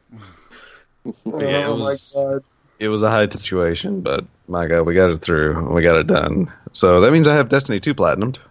Yay! Awesome, man. Congrats. Which I was just kind of wondering if I was going to be able to before for some. Because, I mean, it was maybe just before Rise of Iron, or it might have been shortly before D2 itself. No, it was before Rise of Iron that I got the platinum on D1. Because, you know, Flawless Raider. It's coming back. It's back, apparently. Yeah, it is. It's actually being tracked. I found that, associated. At least it's being tracked in the API, at the very least. Yeah, it's being tracked. Flawless Raider is going to be so tough. As long as they don't make it a game trophy, I'm fine. Because I'm completely okay with not having a Flawless Raider badge. I'm okay with that. Because before it was just like, okay, we get up to, you know, highest light level, and then we're going to go walk through Crota. You know what I mean? Like exactly. Go play the strike, and that's literally what we did. And literally, we had one person almost die when we were almost done with him. He was almost dead last hit. Oh my god, I still remember that. See, but that like I'm glad they're doing that because it gives that kind of moment again. It's going to be really tough in D2. because there's certain, like, the mechanics wise, especially if you try to do like a raid lair, like, you're gonna sit there, like, especially with the jumping stuff. Jumping, sure. like, especially if you're the last person on the where the pistons go up on the raid lair. Exactly. Yeah. You're effed. Yeah. Because I know a lot of people were arguing. It's like, or I've heard like some opinions. Oh yeah, but the best way to do that would probably be Argos, and that's everyone's like, but the platforming, or like, the trying to get if someone's just too slow, there goes Flawless Raider. Or the wonky ass mechanics, like bumping into something could kill you. Oh, or sure. I mean, or when you you get shot from the gun, pretty much, and you're flying through the hoops and stuff like that to get the extra exotic chest. You know, you're telling me someone's not going to die on that part? All right. You know, that's ugh. But yeah.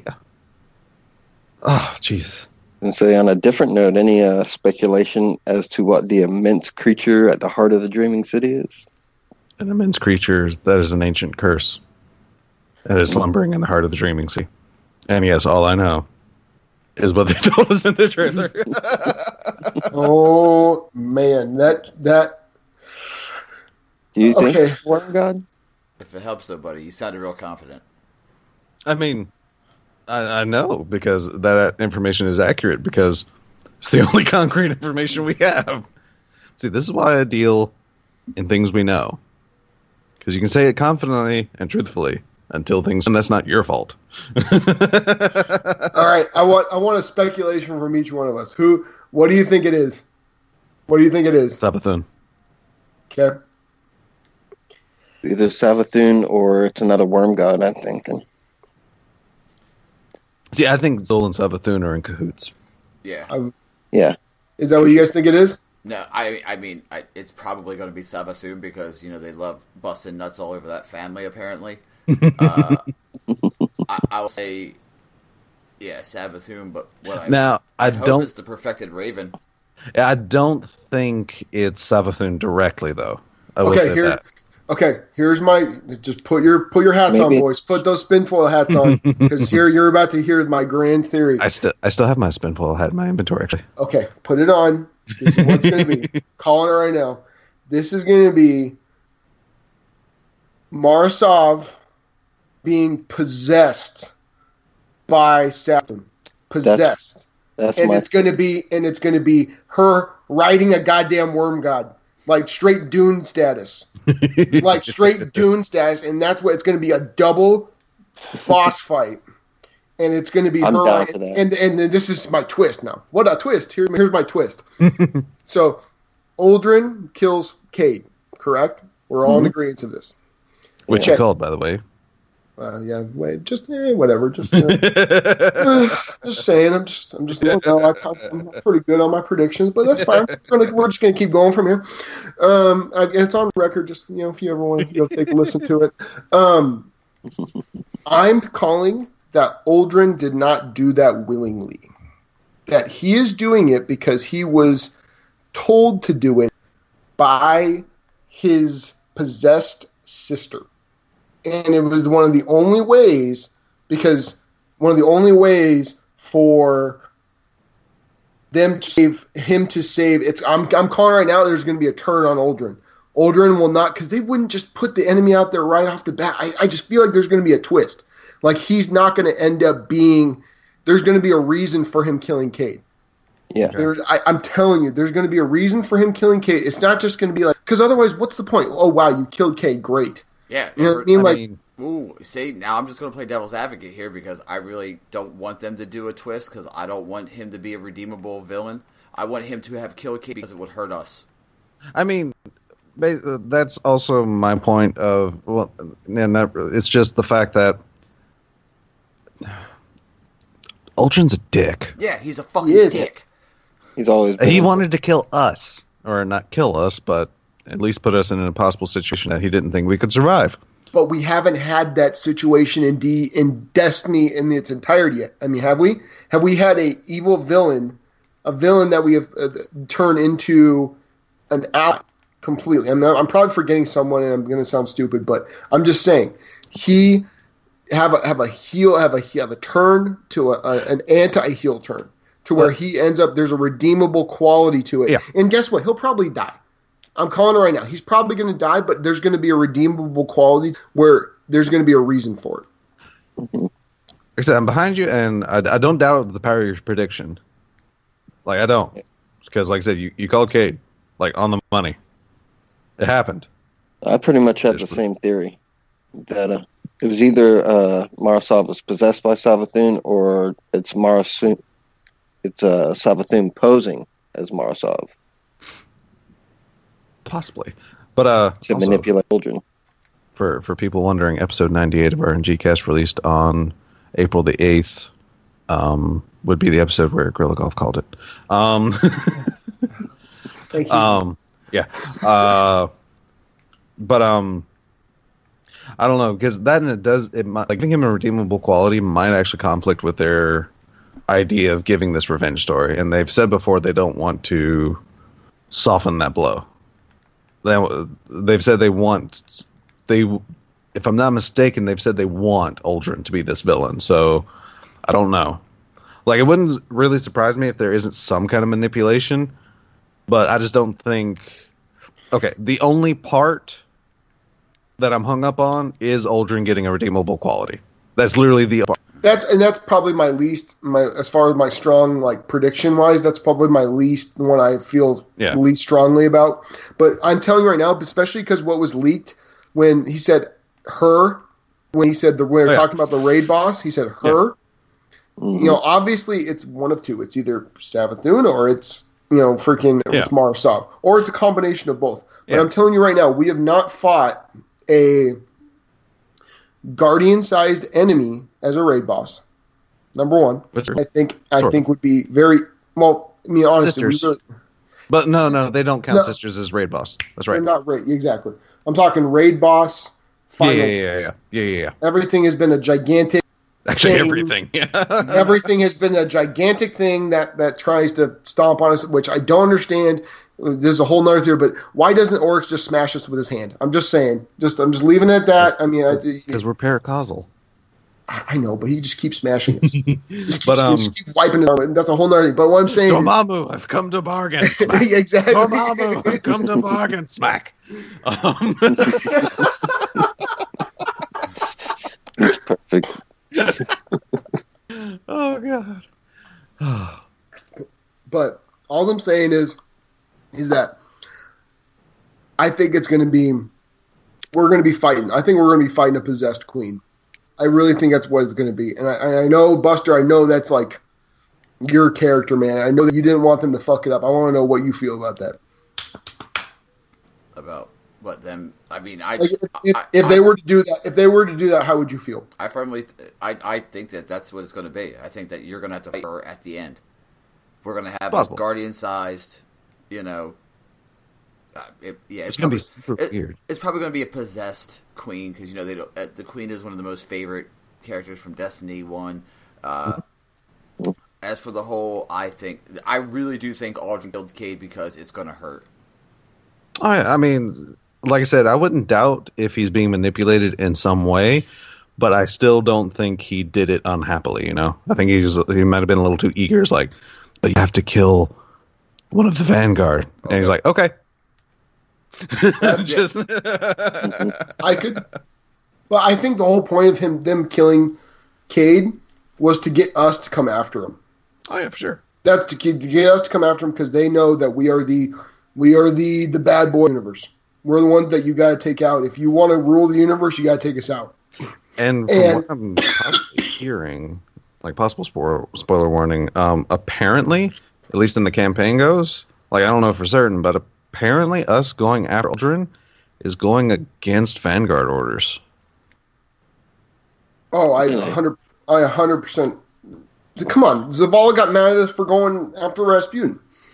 I'm saying like this might be like an official, like from the sounds of it might be like an official direct order. Don't do this, and we're like, you know what? Screw you. We're going after Uldren. Is what it sounds like. Like I said, I haven't seen I know there's footage of like the first mission and such. I haven't seen all that crap, so I don't know for certain because there's certain things I'm not really trying to go in blind but I'm trying to go in as fresh as possible.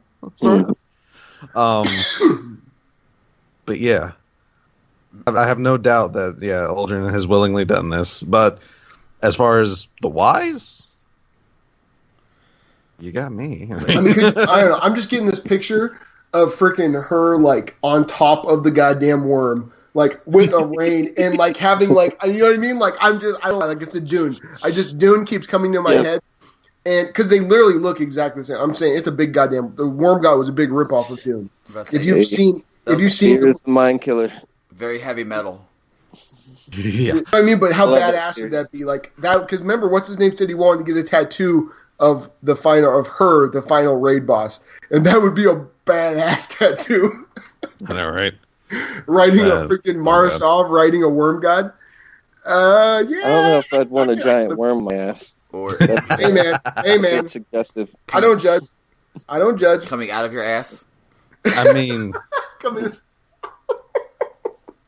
Or if you don't have, if you don't have down in the deep. The snake, it's gonna be like the snake tattoo on the guy's neck. You know what I mean? Like it's gonna go up.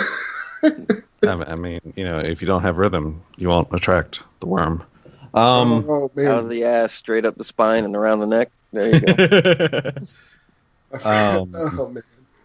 Yeah, I mean, it's A thumper. All in all, I just can't wait. It's like I'm talking. I this mean, entire story and everything is just like I've a little bit of like one of the trailers or whatever, and of course Cade is jokey apparently until the very end, which I know a lot of people love that Cade that started getting like super jokey and I did kind of the joke. I don't like that Cade. The Cade I liked was when he had that flavor text in the D1 Tower. It's like, take me with you.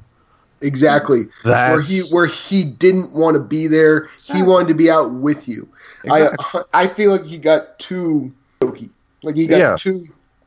He became a punchline. He didn't become a serious character. Exactly. But I mean, and I can understand why people are attached to that because I mean, like I said, taste and flavors and stuff. It's just that's when I became slightly disinterested in Cade. Even though I do still see, at least through like the D2 campaign, he still has that. Yeah, he rushed in and tried to experiment with Vex Tech. Why? Because he wanted to get out there and do something. He's been wanting to do that for however freaking long he's been stuck in the tower. And that was his opportunity. That was his hero moment opportunity, which is one of my least favorite parts in the campaign because, again, Cade was a little too jokey at that point in time. My favorite part of the whole damn of Homecoming mission is when he all of a sudden he pops in with Golden goes poof, poof, poof, knocks out the three cabal, and then goes, "I've got a date with whoever's doing this." I love that. I love that line. I love that kind of stuff. And by the way, just letting you know, if those sons of bitches in the tower want to come and stop me, come at me, bro. Because guess what? I'm a goddamn god killer, and this is all you've been sitting on your ass the entire time. So bring it. The only one I'm afraid of is Ikora, but that's it. I know, right? And like Zavala trying to run into battle without a freaking gun. Like, come on, yeah, bro. Please come at me, bro. Charge me. You've been out of the game. You've been out of the game way too long. Exactly. Your bubble broke. Just letting you know. I'm just saying. Your bubble broke when you were trying to save everyone. My bubble can withstand a hive god attacking it. So just leaving it there. But I echo your guys' sentiments completely. I'm so excited for this. This is honestly why I really wanted to come on this week, is because I am jacked up for this thing. I am like ready to go because I've been waiting for this shit. Like honestly, it was really like Warmind was a step in the right direction to me. It just had no depth whatsoever. And it's not supposed to. It's a smaller expansion. It's not supposed to have the kind of depth that this is going to have. But this is, I mean, do you guys remember the first time you got on the Dreadnought? Like, and how amazing it looked? Like, that's what I'm waiting for with, like, the Dreaming City. And someone said something about the Dreadnought still being there.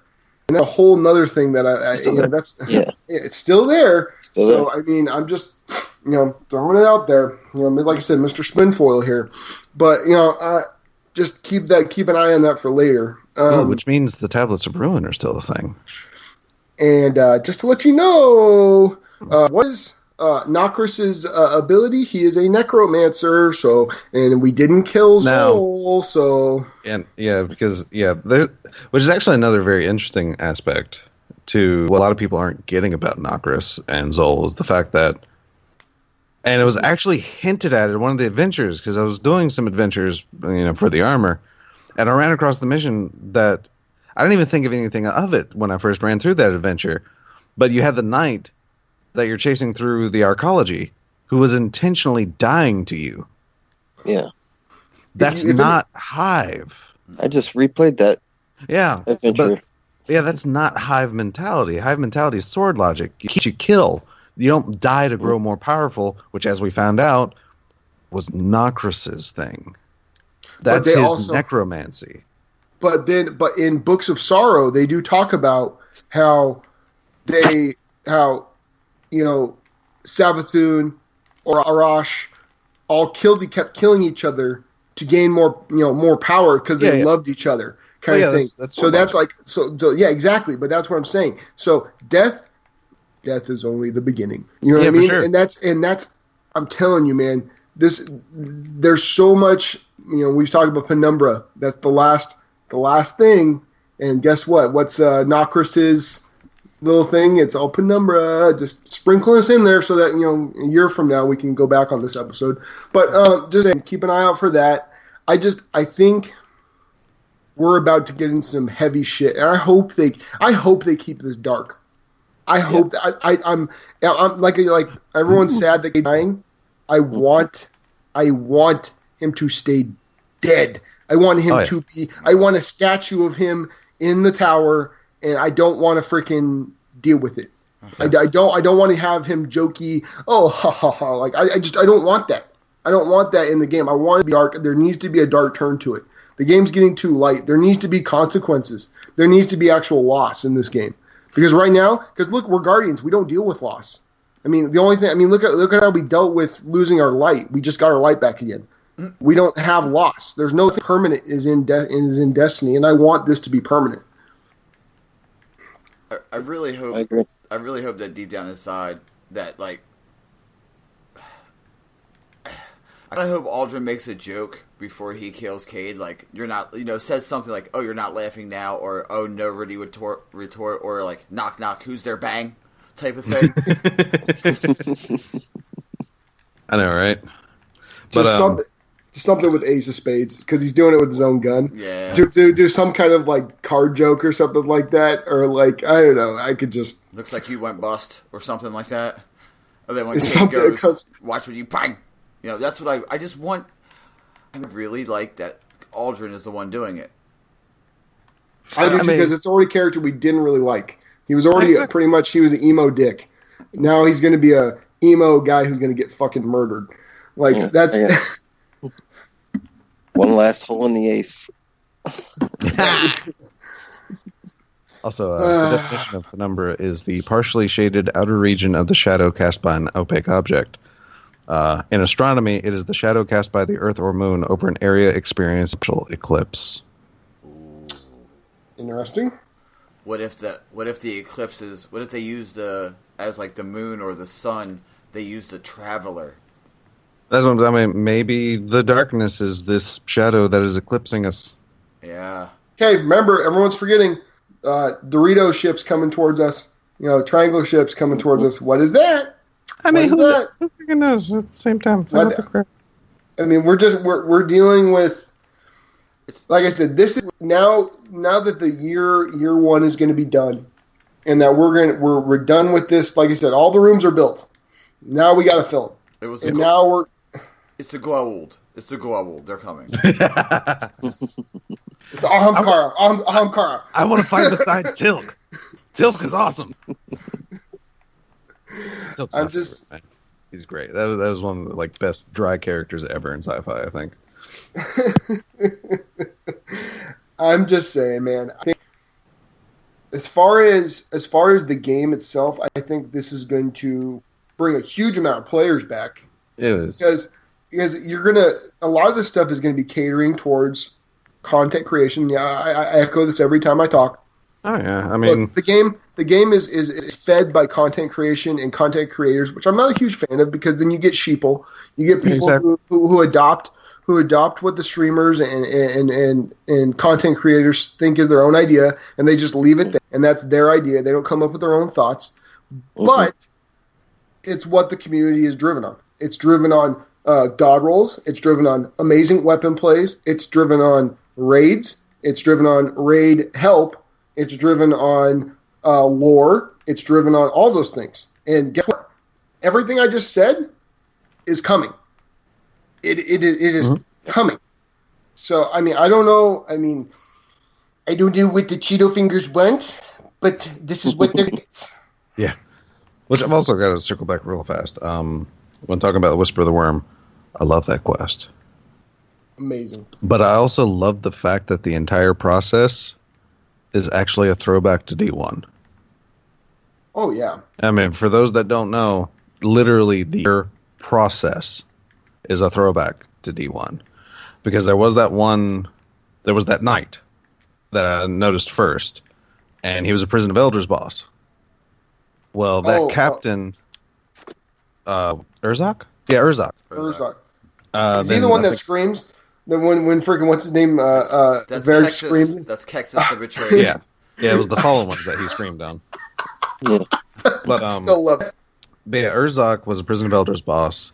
Draxus, the captain, is actually a woman because that was a baroness that we fought in House of Wolves during one of the Queen's Wrath bounties. And then, of course, everyone should be familiar with Ta'ark, who is the Ten Cabal. That and is still a pain in everyone's neck. Dude, that son of a bitch hides so much. He freaking... It's Ta'ark! Oh, God, man. He just hides and hides and hides. To be fair, it's what we did against him in D1. F him. He's not a guardian, all right? He needs to stand there and let me shoot him in the face. Because he keeps ducking behind cover and shooting at me and taking pot shots and then disappearing. Something that big shouldn't move that fast. But yeah, also, though, one thing I didn't know until last night when I actually finally completed my first step for the Whisper Catalyst,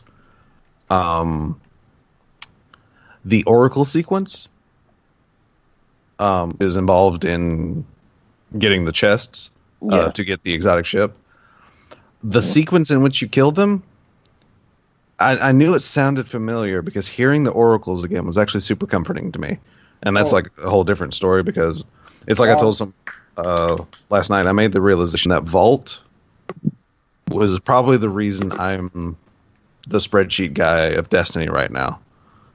Because Vault, I went in super hard to find out information about, and if it wasn't for Vault group of friends back then, I may not be this hard, at least information-wise, into Destiny.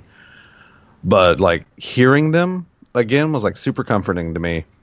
And I realized why I was tickling my nostalgia poem so much, because that Vault sequence that you have to destroy the Vault, or the oracles, is the exact same as Vault of Glass. Yep. That is D1 Vault of Glass Oracle sequence. Many still believe is the greatest raid, and it's their greatest piece of content they've put out, and I'm pretty much in agreement with it. It was just, I mean, I know everyone loves the first thing. It's the first thing, so people have a lot of, they have the member berries. They have member berries for it. It is still, it holds up, man. It holds up. It was just super like I said, I just love the fact that the entire thing is a D1. The bosses are somehow taken and back, but they're all bosses we've encountered before. Like at least for the veterans, we've fought these guys before. We like I said, for those or for old school raiders, like I said, if you felt familiar when taking like the sound of the notes that the oracles made in the proper order, there's a reason for that, because it's the same notes that you heard from one. I mean, I just loved that. I mean, for it to be that challenging and like everything to be like this fairly subtle throwback, really. I mean, it was just This is very nice. I loved it. Like every piece of it, I'm just loving. Yeah, it is. Just a side note on the music in it is amazing. By the way. Oh God, I love that music. That music when you first get through, you get through the little tunnel when you first walk through, and then it gives you that like that Tron-y kind of like yes, music. Exactly. Oh because man, actually, I was like, I need this music. I didn't hear it so well until I started doing the, collecting the chest for the ship because you're going to spend a lot of time in that green room. But I started hearing, I was like, oh my God, this is like super kind of old school sci-fi, like 80s sci-fi type music, and not in the bad way either.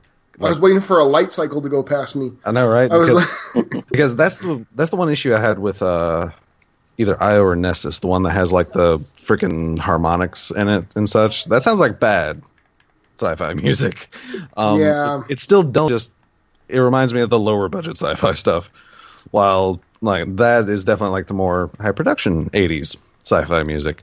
But like that entire experience is just so well crafted because you have that foreboding music while you're going through the platforming, and like when Zol first speaks to you, there's just this scares the shit out of you. Yeah, because it comes out of nowhere. Exactly, there's this like low hum going on throughout.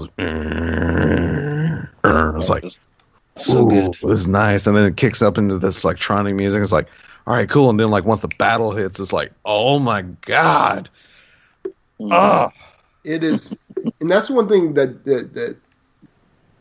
Bungie doesn't get a lot of credit for. Think about the music that they've put out.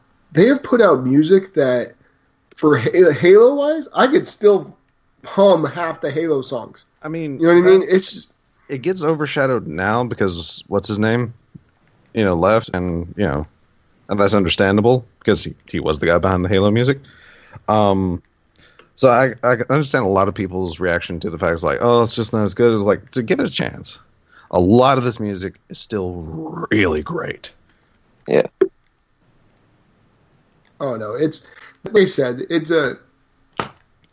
Speaking of which, that guy might actually has at least been offered offered to get to Really? Yeah. So there's actually a chance he might actually return to Halo. Well, if he was smart, he would, because Lord knows they need the help. To be brutally honest with you, I just ever since Halo 4 came out, and I kind of fell off the train, man. This is talking to a guy, like I said, I got a tattoo on my body. It was the game that like got me into gaming, and I feel like it's fallen away so hard from when Bungie took it over. You know what I mean? And then when they left, it's never been the same.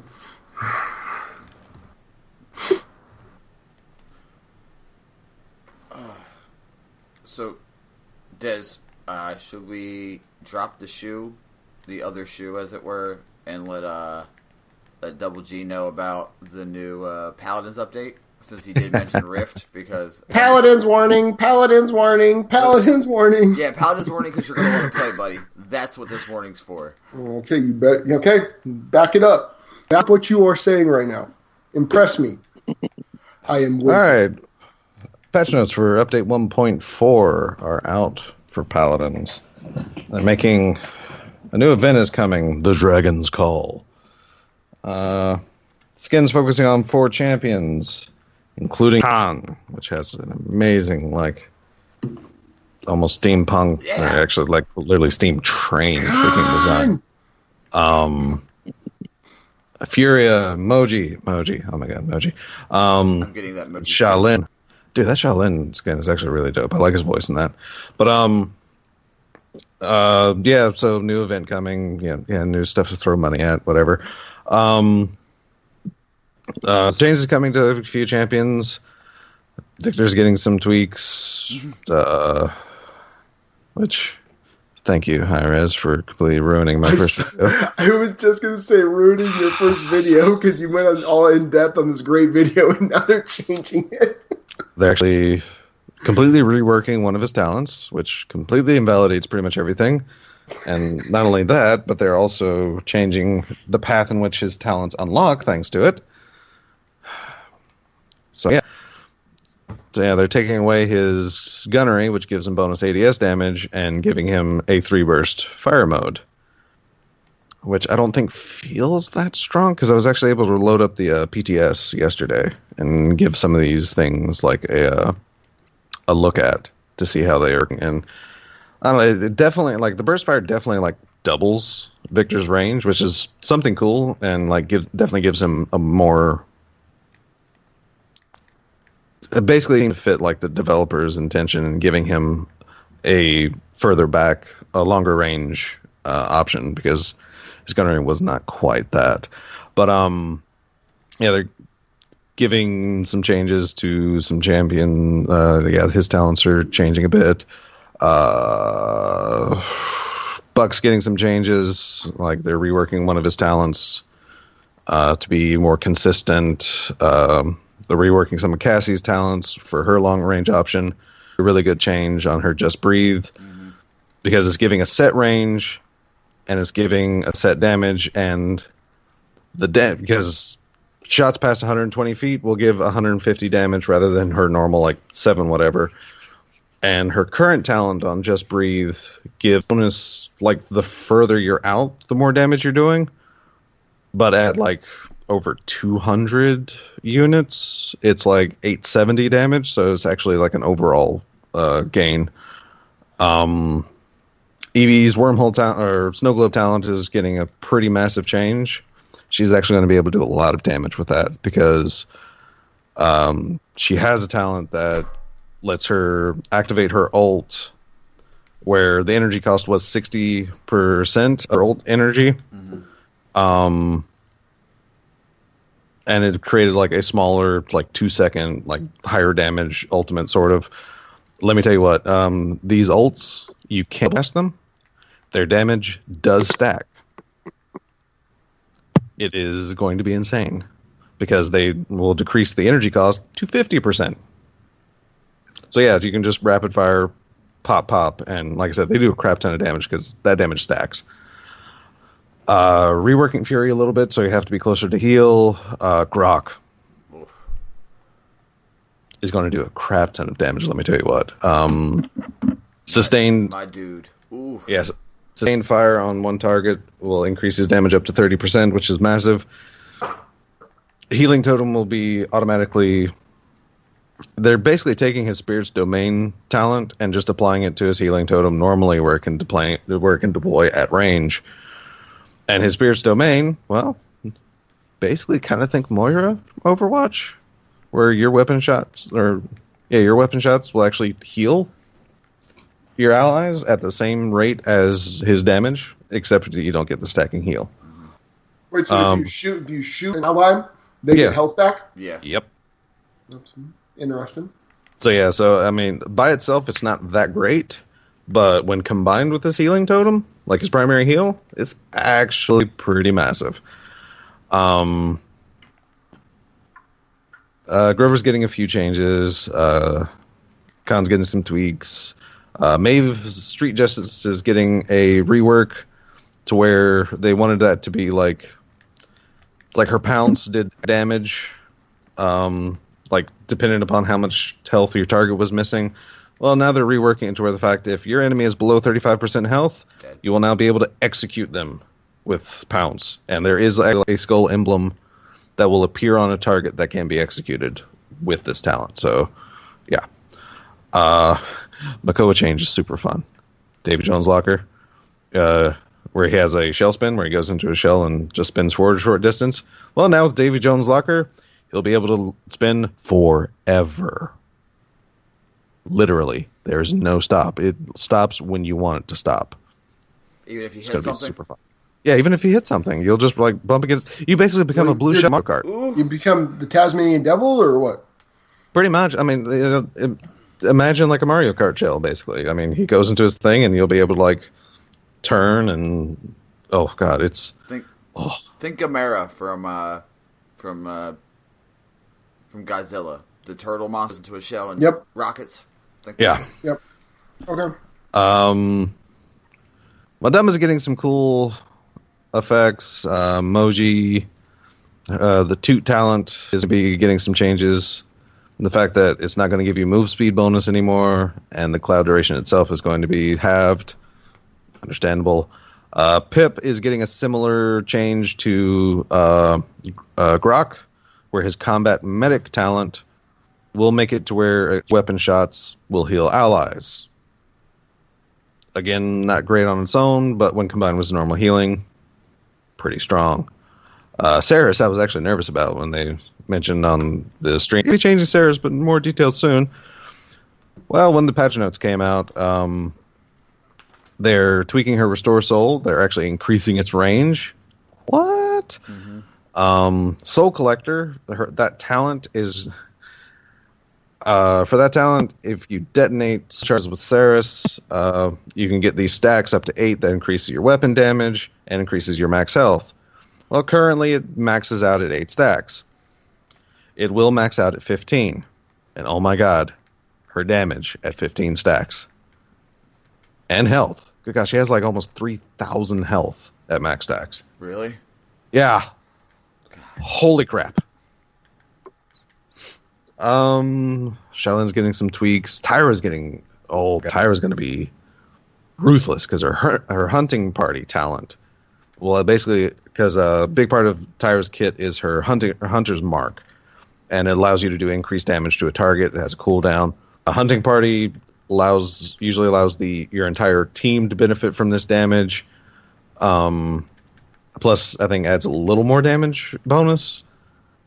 Well, now Hunting Party will also let you hold 2 Hunter's Mark charges. What? And yes, it can be active at the same time.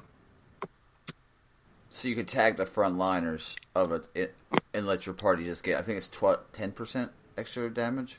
Like 25. Is it 25, really? I think it's like 20. Ooh. Yeah. And they're giving her Mercy Kill, which added damage to her grenade. Again, kind of like Maeve's Pounce for Street Justice that dealt damage depending upon like health missing.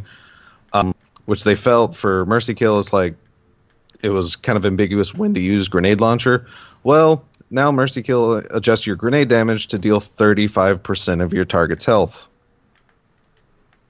So it's now always a good idea with that card to use Grenade. TWAB is actually getting some pretty impressive changes. I mean, when I say pretty impressive, I mean, for his protection ability, the duration of the shield was a measly 2 seconds. Well, they're bumping it up to 3, which I think is just enough to be usable. Because that kind of sucked. But now that's okay. And they're decreasing the cooldown from 9 to 8 seconds. That's cool. I already talked about Victor. Vivian. They're letting her have 2 Sentry drones at a time. She does not get multiple charges. You can only throw 1 at a time, but you can have 2 out. And they're changing her booby trap. Basically lets her Sentry drones explode when people get too close to them. Well, now we'll apply a knockback, but they increased the arm time from 0.1 seconds, which is practically instant, to 0.9 seconds. So it's actually reactable. And then Ying's talent exchange, which she puts up illusions that heal people, before life exchange had her consume those illusions to just flat out heal a target. Well, now Shatter actually an instant heal. So it's like a 4-second, 800 health heal right then and there. But it does not consume illusions anymore. So she can actually still have her illusions out and give this quick emergency reactionary heal, which is quite nice from what I saw in the shooting range in the PTS. But of course, I did play a match in the PTS with my potato PC skills. Yeah. Mode. What's it called? Is it called Dragon's Call? It's called Dragon's Call. Yeah, it's called Dragon's Call. The rules are simple. Carry the warder's key sphere into the opposing team's vault 4 times to win. But Des, that sounds a lot like a game mode that me and you both enjoy during Destiny 1. And boy, let me tell you, this is literally Rift. You pick the sphere is your spark. You run into it, you pick it up, which, unlike Destiny, there's like, considering so many more face buttons are being used, you literally just run into it to pick it up. But you run into it, you pick it up, and you carry it to the enemy goal. Literally. Okay, so it's literally Rift. But I'd say that sounds a lot like Rift to me. Yes, but here's the thing, because whenever you pick up the key sphere, you're actually kind of at a disadvantage. You cannot be healed. You are revealed to all enemies. If the carrier dies, the key sphere will drop at their location, and if it's unattended to for so many seconds, it resets to the middle again. So yeah, you can't use abilities. You can't be healed, and you're revealed. So it's like, but Raven, what's keeping you from just getting absolutely destroyed while carrying the key sphere? Well, the key sphere gives you abilities. The primary firebolt key sphere lets you throw the key sphere. So you could actually play pass? Yeah. It's like hopping Bingo. data. Nice. It is passing. I was gonna say it's what you guys have been asking for. I just Rift didn't imagine with passing. Hi-Rez would do it before Bungie. God damn it, Bungie! How do you let Hi-Rez beat you to it? But yes, this is, and it's a 4v4 match, which is actually super, super weird because it's normally 5v5, but it is 4v4.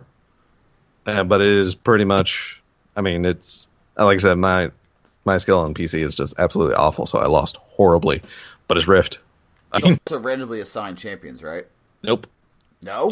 You do select your own champions. Shut the fuck up. It is no longer random, and even though the lore behind it is the fact that it's the Magistrate versus the Paladins trying to get this ancient dragon magic, essentially, you are not limited on who you can pick anyone that you have and load into the match. So no, it's not random assignment. You pick who you want, regardless of their allegiance. So, it's yeah. That sounds fun. I'd be like I said, if I get some time, I may actually give it a try. Paladins is a free-to-play downloadable game. It is, but like I said, that is coming with 1.4. It's not out yet. It's still in PTS, so we're looking at about a week and a half. Because even though it is in the PTS, hilariously, for somehow, like even though there is crossplay in Paladins between Xbox and Switch owners, for some strange reason, PS4 gets the new updates with PC. Really? Yeah, like a week early. But every time it drops on PC, it drops on PS4 now as well. So PS4 actually isn't behind anymore, except for the PTS.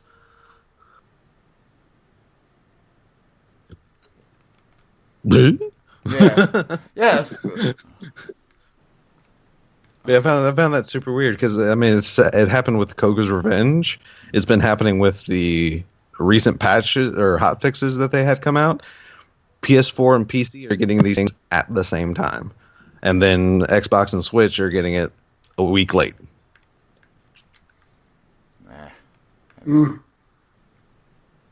I mean, tough break at a PS4. Just if you really don't want to deal with it, get a PS4. Just like I tell everyone with. If you really, really don't want to deal with it, definitely get a PC because even though Hi-Rez has those weird graphics, they can actually look pretty good on like max settings. My computer can't do it, so because I run like potato settings essentially, just so I can like load it up and go into range and like try out the feel of these changes and stuff. Yeah. But yeah, it's oh my god. But yeah, Dragon's Call. We're getting Rift with passing in Paladins. Nice. Gonna play the balls out of that. This is my.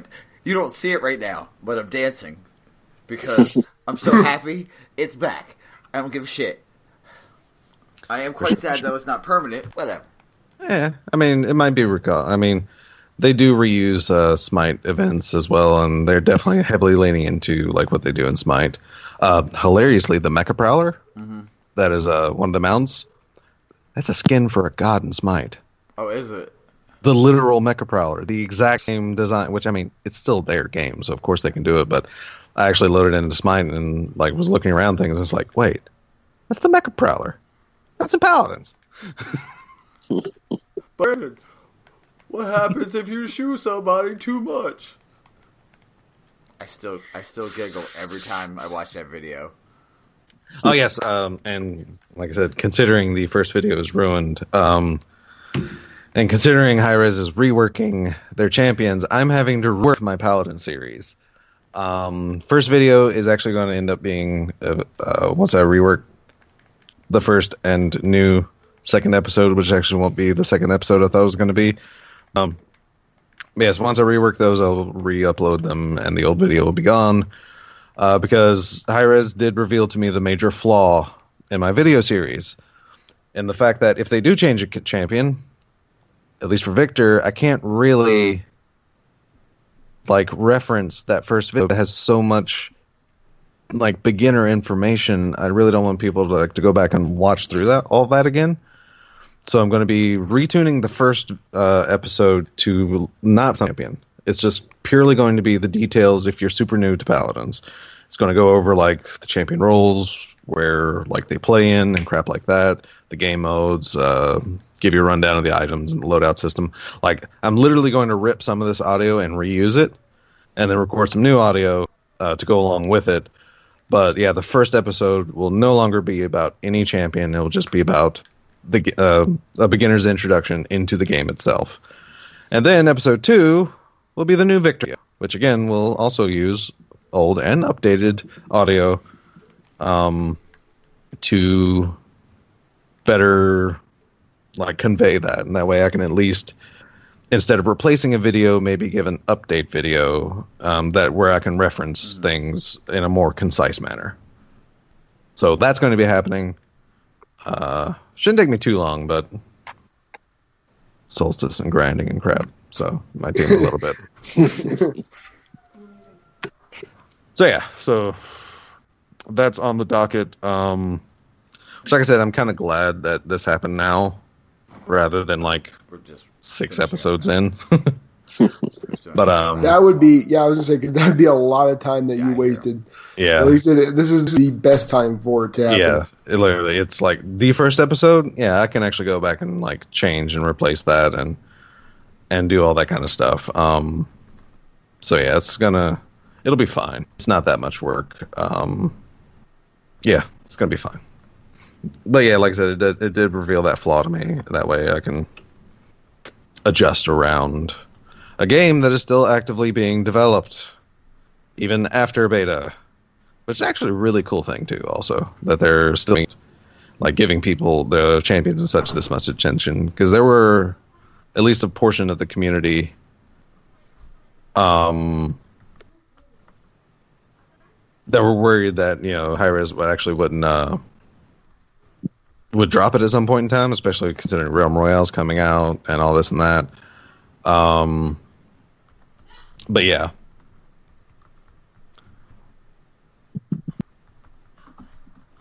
Oh, this is fantastic news. Anyhow. All right. I know he said wrap up, but we do have some topics to discuss since we have wonderful people here. Oh God, what am I doing? Okay, there we go. But yeah, so community questions, which we have 2 of our fine community members here. Yeah. Yeah, I'll be right back. I gotta do dog dad duty. Since a guy I know asked a chunk of them, these are yours truly. Some of them we've already gone over. Yeah. So it's gonna be that, and obviously like this is a big one to me. This is one that is, it's not exactly a very positive thought, but if this bombs, if Forsaken bombs, if everything we're saying here, it just doesn't work and it turns into garbage, is Destiny dead? No. For some people, maybe. I think if this bombs, this is being hyped up so much. I think if this bombs, Destiny is irreparably damaged. And I hate to say that, but I really do. I think it's irreparably damaged if this bombs. I don't think it's going to happen in any stretch of the word. I don't think it's going to get even remotely close to it. But if this were to bomb, I think this would be a death blow. That's just me. I don't think so. Your streamers will leave. The sheeple will leave. But still have a hardcore dedicated base, though. Oh yeah, and it will be small. It will be tiny, but at the same time, I mean, we're also living in the era, at least in the past, 2-3 years, there have been, games like Paragon, of course, Fluttered failed, and that's shut down now. Battleborn, Fluttered failed, still limping along somehow. Less than 1,000 concurrent players. But also have games like Division, who rose from the ashes of its absolute failure and is actually becoming kind of mainstream now, as well as No Man's Sky. That's the one saving grace, because No Man's Sky, everyone knows it came out and it was a hot pile of garbage. Let's just leave it at that. Yeah, and it's gotten better from what I've heard. But yeah. my theory is that you're going to get a lot of people back who, especially with everything that's coming out, like random rolls, a lot of the PvP guys, you're going to get the public opinion, especially because there's another game out there. I mean, honestly, let's just say it is Fortnite, and it is taking away a lot of the casual gamer that would maybe glance over at Destiny. So there's not going to be as big a base to draw from. So, I mean, if you lose somebody, you may lose them for good. Now, like I said, I don't think it's going to happen, and there's always patches. There's always things you can do to fix this. But I think if they were to, let's say they were to mess up the story on an Osiris level, I would personally keep playing, but I would lose a lot of respect for Bungie. But like I said, I don't think, and in disclaimer, I do not think this is going to happen. I think this is going to be the game that does the opposite. I think this is going to be the expansion that revitalizes this and injects newness and invigorates this community. But I don't. Agreed. I think if it were to be a bomb, that it would be very bad. It would be very bad. I mean, it would be a blow. But I don't think it would be, even if it was like just another bomb, I don't think it would be irreparable. Yeah, I don't think it'd be a death blow. It'd be a blow, but not a death blow. Yeah. Well, that and the fact that there's a lot of money behind it. I mean there's a lot. Too. There's one in this game where No Man's Sky and those other stuff didn't have. Yeah. So I mean, I can get that, but the literal death blow would all be if Activision basically sees it as a failure and like terminates contract or whatever. Yeah. Then it might be a death blow, but I mean, as long as there's possibility, I mean, I don't know, because I mean, Destiny has made Activision and Bungie like a lot of money. A lot of money. A lot. Yeah. Like I said before, regardless of how much flop it was, every release that Destiny has had has sold more than the previous. And take a look at their earnings calls. Yeah. Listen to the earnings calls; they're killing it, no doubt about it. Like I said, this is me the advocate. This is me. Yeah, for sure. Saying the worst thing happened. I don't think it's going to happen, but I just think it's something to. It was just something that came to my head that could really happen.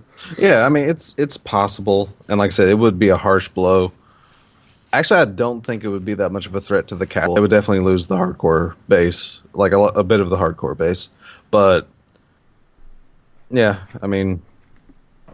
Yeah, because I mean, D2 picked up a lot of casual. I mean, regardless of how good or bad it was, like D2 picked up a lot more of the casual base because of its friendliness. And I mean, yeah, they're going more towards the collectors now, but like I said, I mean, they still picked up a lot more.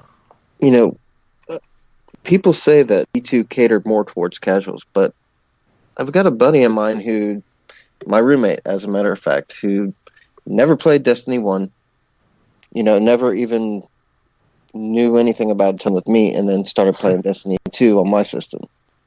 And there's a lot of shit in the game that he's like, there's a lot of mechanics in it that just go completely over his head. And I'm like, oh, well, you got to do this. Oh, well, that's how you do that. I didn't know you could do things. There's a lot of like little minuscule components to this game that aren't exactly casual friendly. You're 100% right on that. There's a lot of stuff like trying to farm stuff and go to different specific places. And I mean, come on, Whisper. I mean, that's a whole nother thing. It's definitely not geared towards the casual player, but I think coming from where we were in D1, I can see why people think that way. Yeah. It's a lot more. But here's the thing: you kind of just said it right there. He didn't play D1. He didn't really even know Destiny originally. Right. He got into Destiny 2 obviously because he saw you playing and he wanted to play it, but it was a little more as far as getting into the game. Yeah. It was a little friendlier because you were getting a fresh reset on D2. You were getting, we lost our light. You were getting, we are fighting Gaul. We were having this story mission. So it was definitely a refresh for everyone. It was a good starting point. And you didn't feel like when you started D2 that you really needed to play D1 as someone who didn't play. I mean, I'm just trying to think of someone who didn't play. You theoretically really didn't need to play D1 to just play the bare bones base of D2. Right. I agree, and that's part of the point that I'm making is like, yeah, they cater somewhat to casuals. They made it easier for casual people to like get their foot in the door, but there's still a lot of other little minuscule, dibs and dabs that most people, unless you're someone listening to podcasts or someone, going and reading the TWAB, that you can go.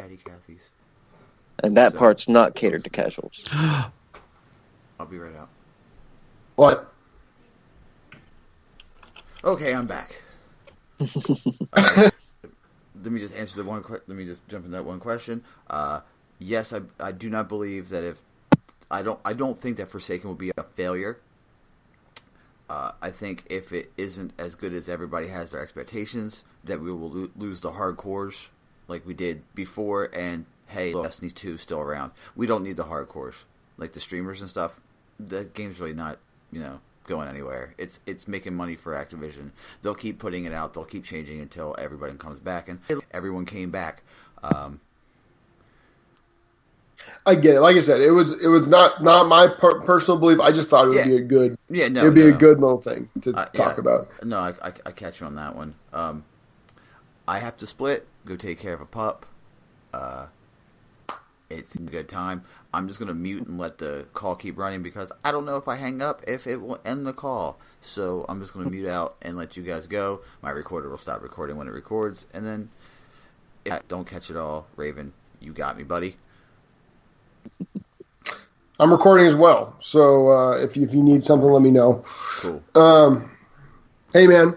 Thanks for having us on. Double G. Jay, thank you for coming on. You guys have something going here. All we're gonna say is that this is not gonna be the last time you hear the two of us together. Right. Yeah. Oh, for sure. I have something in the works. You'll just have to wait and see on that. All right, guys. Have a good weekend. I'm all right, brother. Split. Thanks for coming on. Episode 116, the RNGCast. I'm out. They're not out. Sometimes they'll be out. We'll see you. There you go. Everything's in there that I usually do. Have a good one, guys. Okay. See you later, Buster. All right, so also that slight issue that I didn't realize I was having where my recorder was set to a different input. Well, that's fixed now. So yeah, I can definitely at least fill in gaps there also. But yeah, what else was there? There's really no other. I've got this is completely random, and that's why I'm on this podcast. But I'm telling you right now. Okay, with Dragon Ball Super movie coming out, I know it's random, but I need to talk to you about it. They're making Broly canon. Broly is becoming canon. Am I correct in saying that? I mean, again, sort of. Like I said, the Akira Toriyama doesn't really count canon, but he is making Broly purely his own, for sure. But he is within theoretically in the universe. Yeah, he is definitely within the mainline universe for sure. Like with the coming of this movie.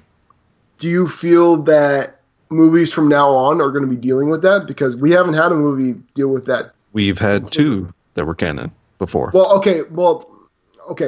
We haven't had of the newer stuff. The older was the newer stuff. Resurrection F and Battle of the Gods. Yeah, Battle of Gods. Those were obviously they turned them into. Actually, they were originally written as like happening within the universe, and then they readapted them when he started to do Super. Gotcha. So do you foresee this happening for the movies coming? Because obviously there's going to be movies after this. I mean, I kind of do because the thing about it's the fans that get caught up on like canon and non-canon, but Akira Toriyama, at least when the movies were coming out, like the original older ones, I mean, he was still working on the manga. He was still like working on the story.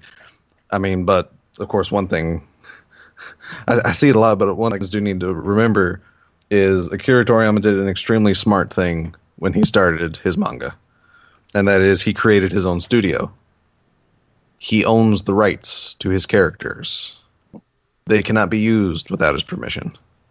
Like, certain story elements can be changed and such, like, Super Saiyan God Kaioken power-up, which he did not like. I did not like that either, just to be brutally honest with you. I wasn't a huge fan. I thought it was cheap. I was like, what are you, Kaioken on a Super Saiyan God? Like, what? Yeah. That's like 2 different powers. Yeah, I mean, it's like 2 different powers that, theoretically, Kaioken shouldn't even affect a super power because it's 2 completely different powers. But yeah, it's like it was outclassed by Super Saiyan, and Akira Toriyama was done with it. And the one time that Goku and the anime went Super Saiyan Kaioken mix, it was still filler, and it was something that the animations did again. So yeah, Akira Toriyama's been done with Kaioken, but for some reason Toei Animation just keeps trying to bring it back. But yeah, I mean, so like the big issue, of course, I mean, being GT's not canon now. Well, actually, like I said, the story to that is turning Goku into a kid and having him travel across the universe collecting these different Dragon Balls with Pan and Trunks were Toriyama storyboards and drawings. Yeah. When they changed whenever they introduced like the Black Dragons or the Shadow Dragons. Like, yes, Akira Toriyama Super Saiyan 4, but he wasn't against it. I mean, so yeah, there's a lot of things like that in the movies as well. But yeah, like, what's really, I guess, quote unquote canon, non-canon, is primarily the fact of what Akira Toriyama is capable of focusing on. Because when he came out with Battle of Gods and Resurrection F, he was finally not working on anything else. Yeah, he actually had his hands on those 2 movies, like way more directly. Good movies. And the same thing with this Broly movie. He is taking Broly, which he recognizes the fans love Broly, and he's now making it his own.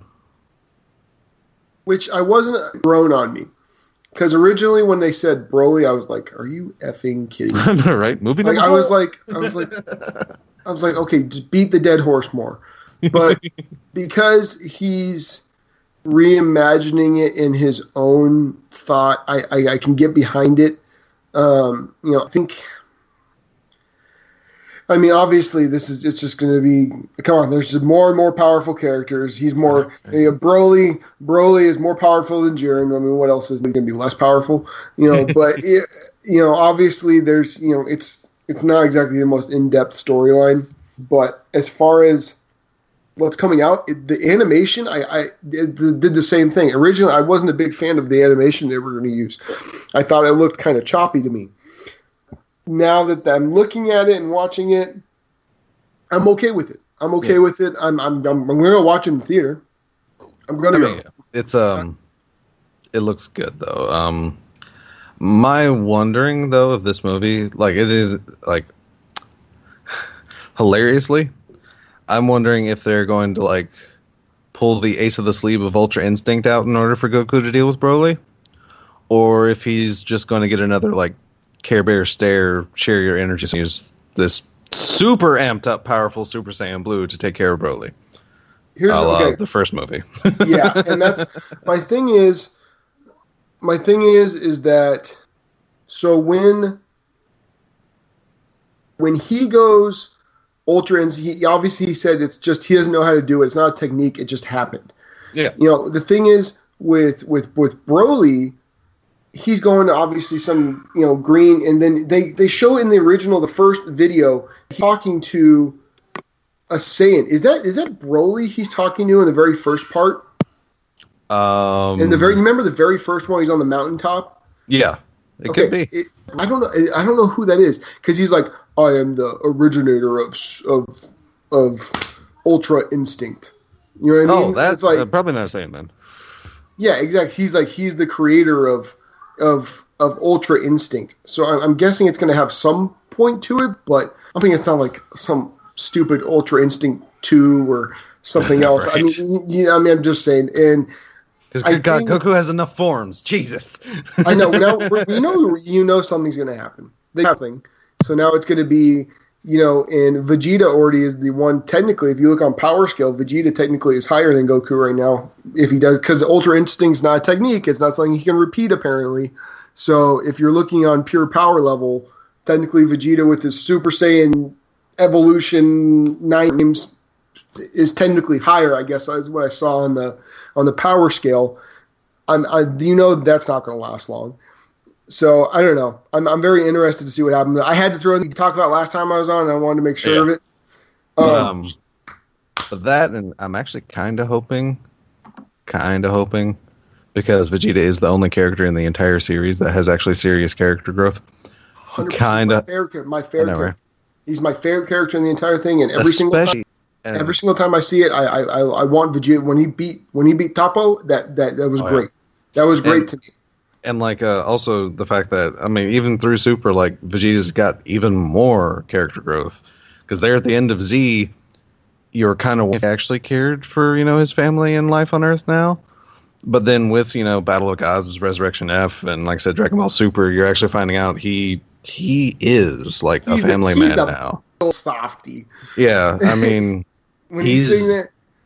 When he's casting nothing aside, and you see the flashbacks and stuff like that, that to me, I mean, he's had way more growth than Goku. Goku's been the same goddamn person the entire time. Yeah, for sure. But I mean, I'm really hoping though it actually ends up being Vegeta. That like somehow like maybe he actually finally does like does something because let him kick the crap out of Broly for once. Yeah, remember the first time he meets Broly. That's the most frustrating. If you're a Vegeta fan, that's the most frustrating movie, anything in the entire thing. Because all he does is cower and cry and be a little bitch. I mean, honestly, it drives me insane. I hate watching that part. It is basically also his character flaw, though, to meet, you know, the legends that he's. I mean, he acts the same way around Beerus. Yeah, exactly. Which, it makes sense. Goku's always looks at it like, oh, I want to get as strong as you or stronger. Whereas Vegeta's, oh my God, you are. Yeah. He knows the weight of guys, these people. My time is coming to an end. Rapidly. Rapidly. But you know, I just wanted to give us a chance to say goodbye before something happens. Yeah, we'll go ahead and wrap up. Guys, where can our listeners, other listeners, you know, your brethren of the Revolutionary find you? Go ahead, Jack. Oh, you can find me on Twitter, Evans JaeDevil, JaeDevil, and basically on Discord.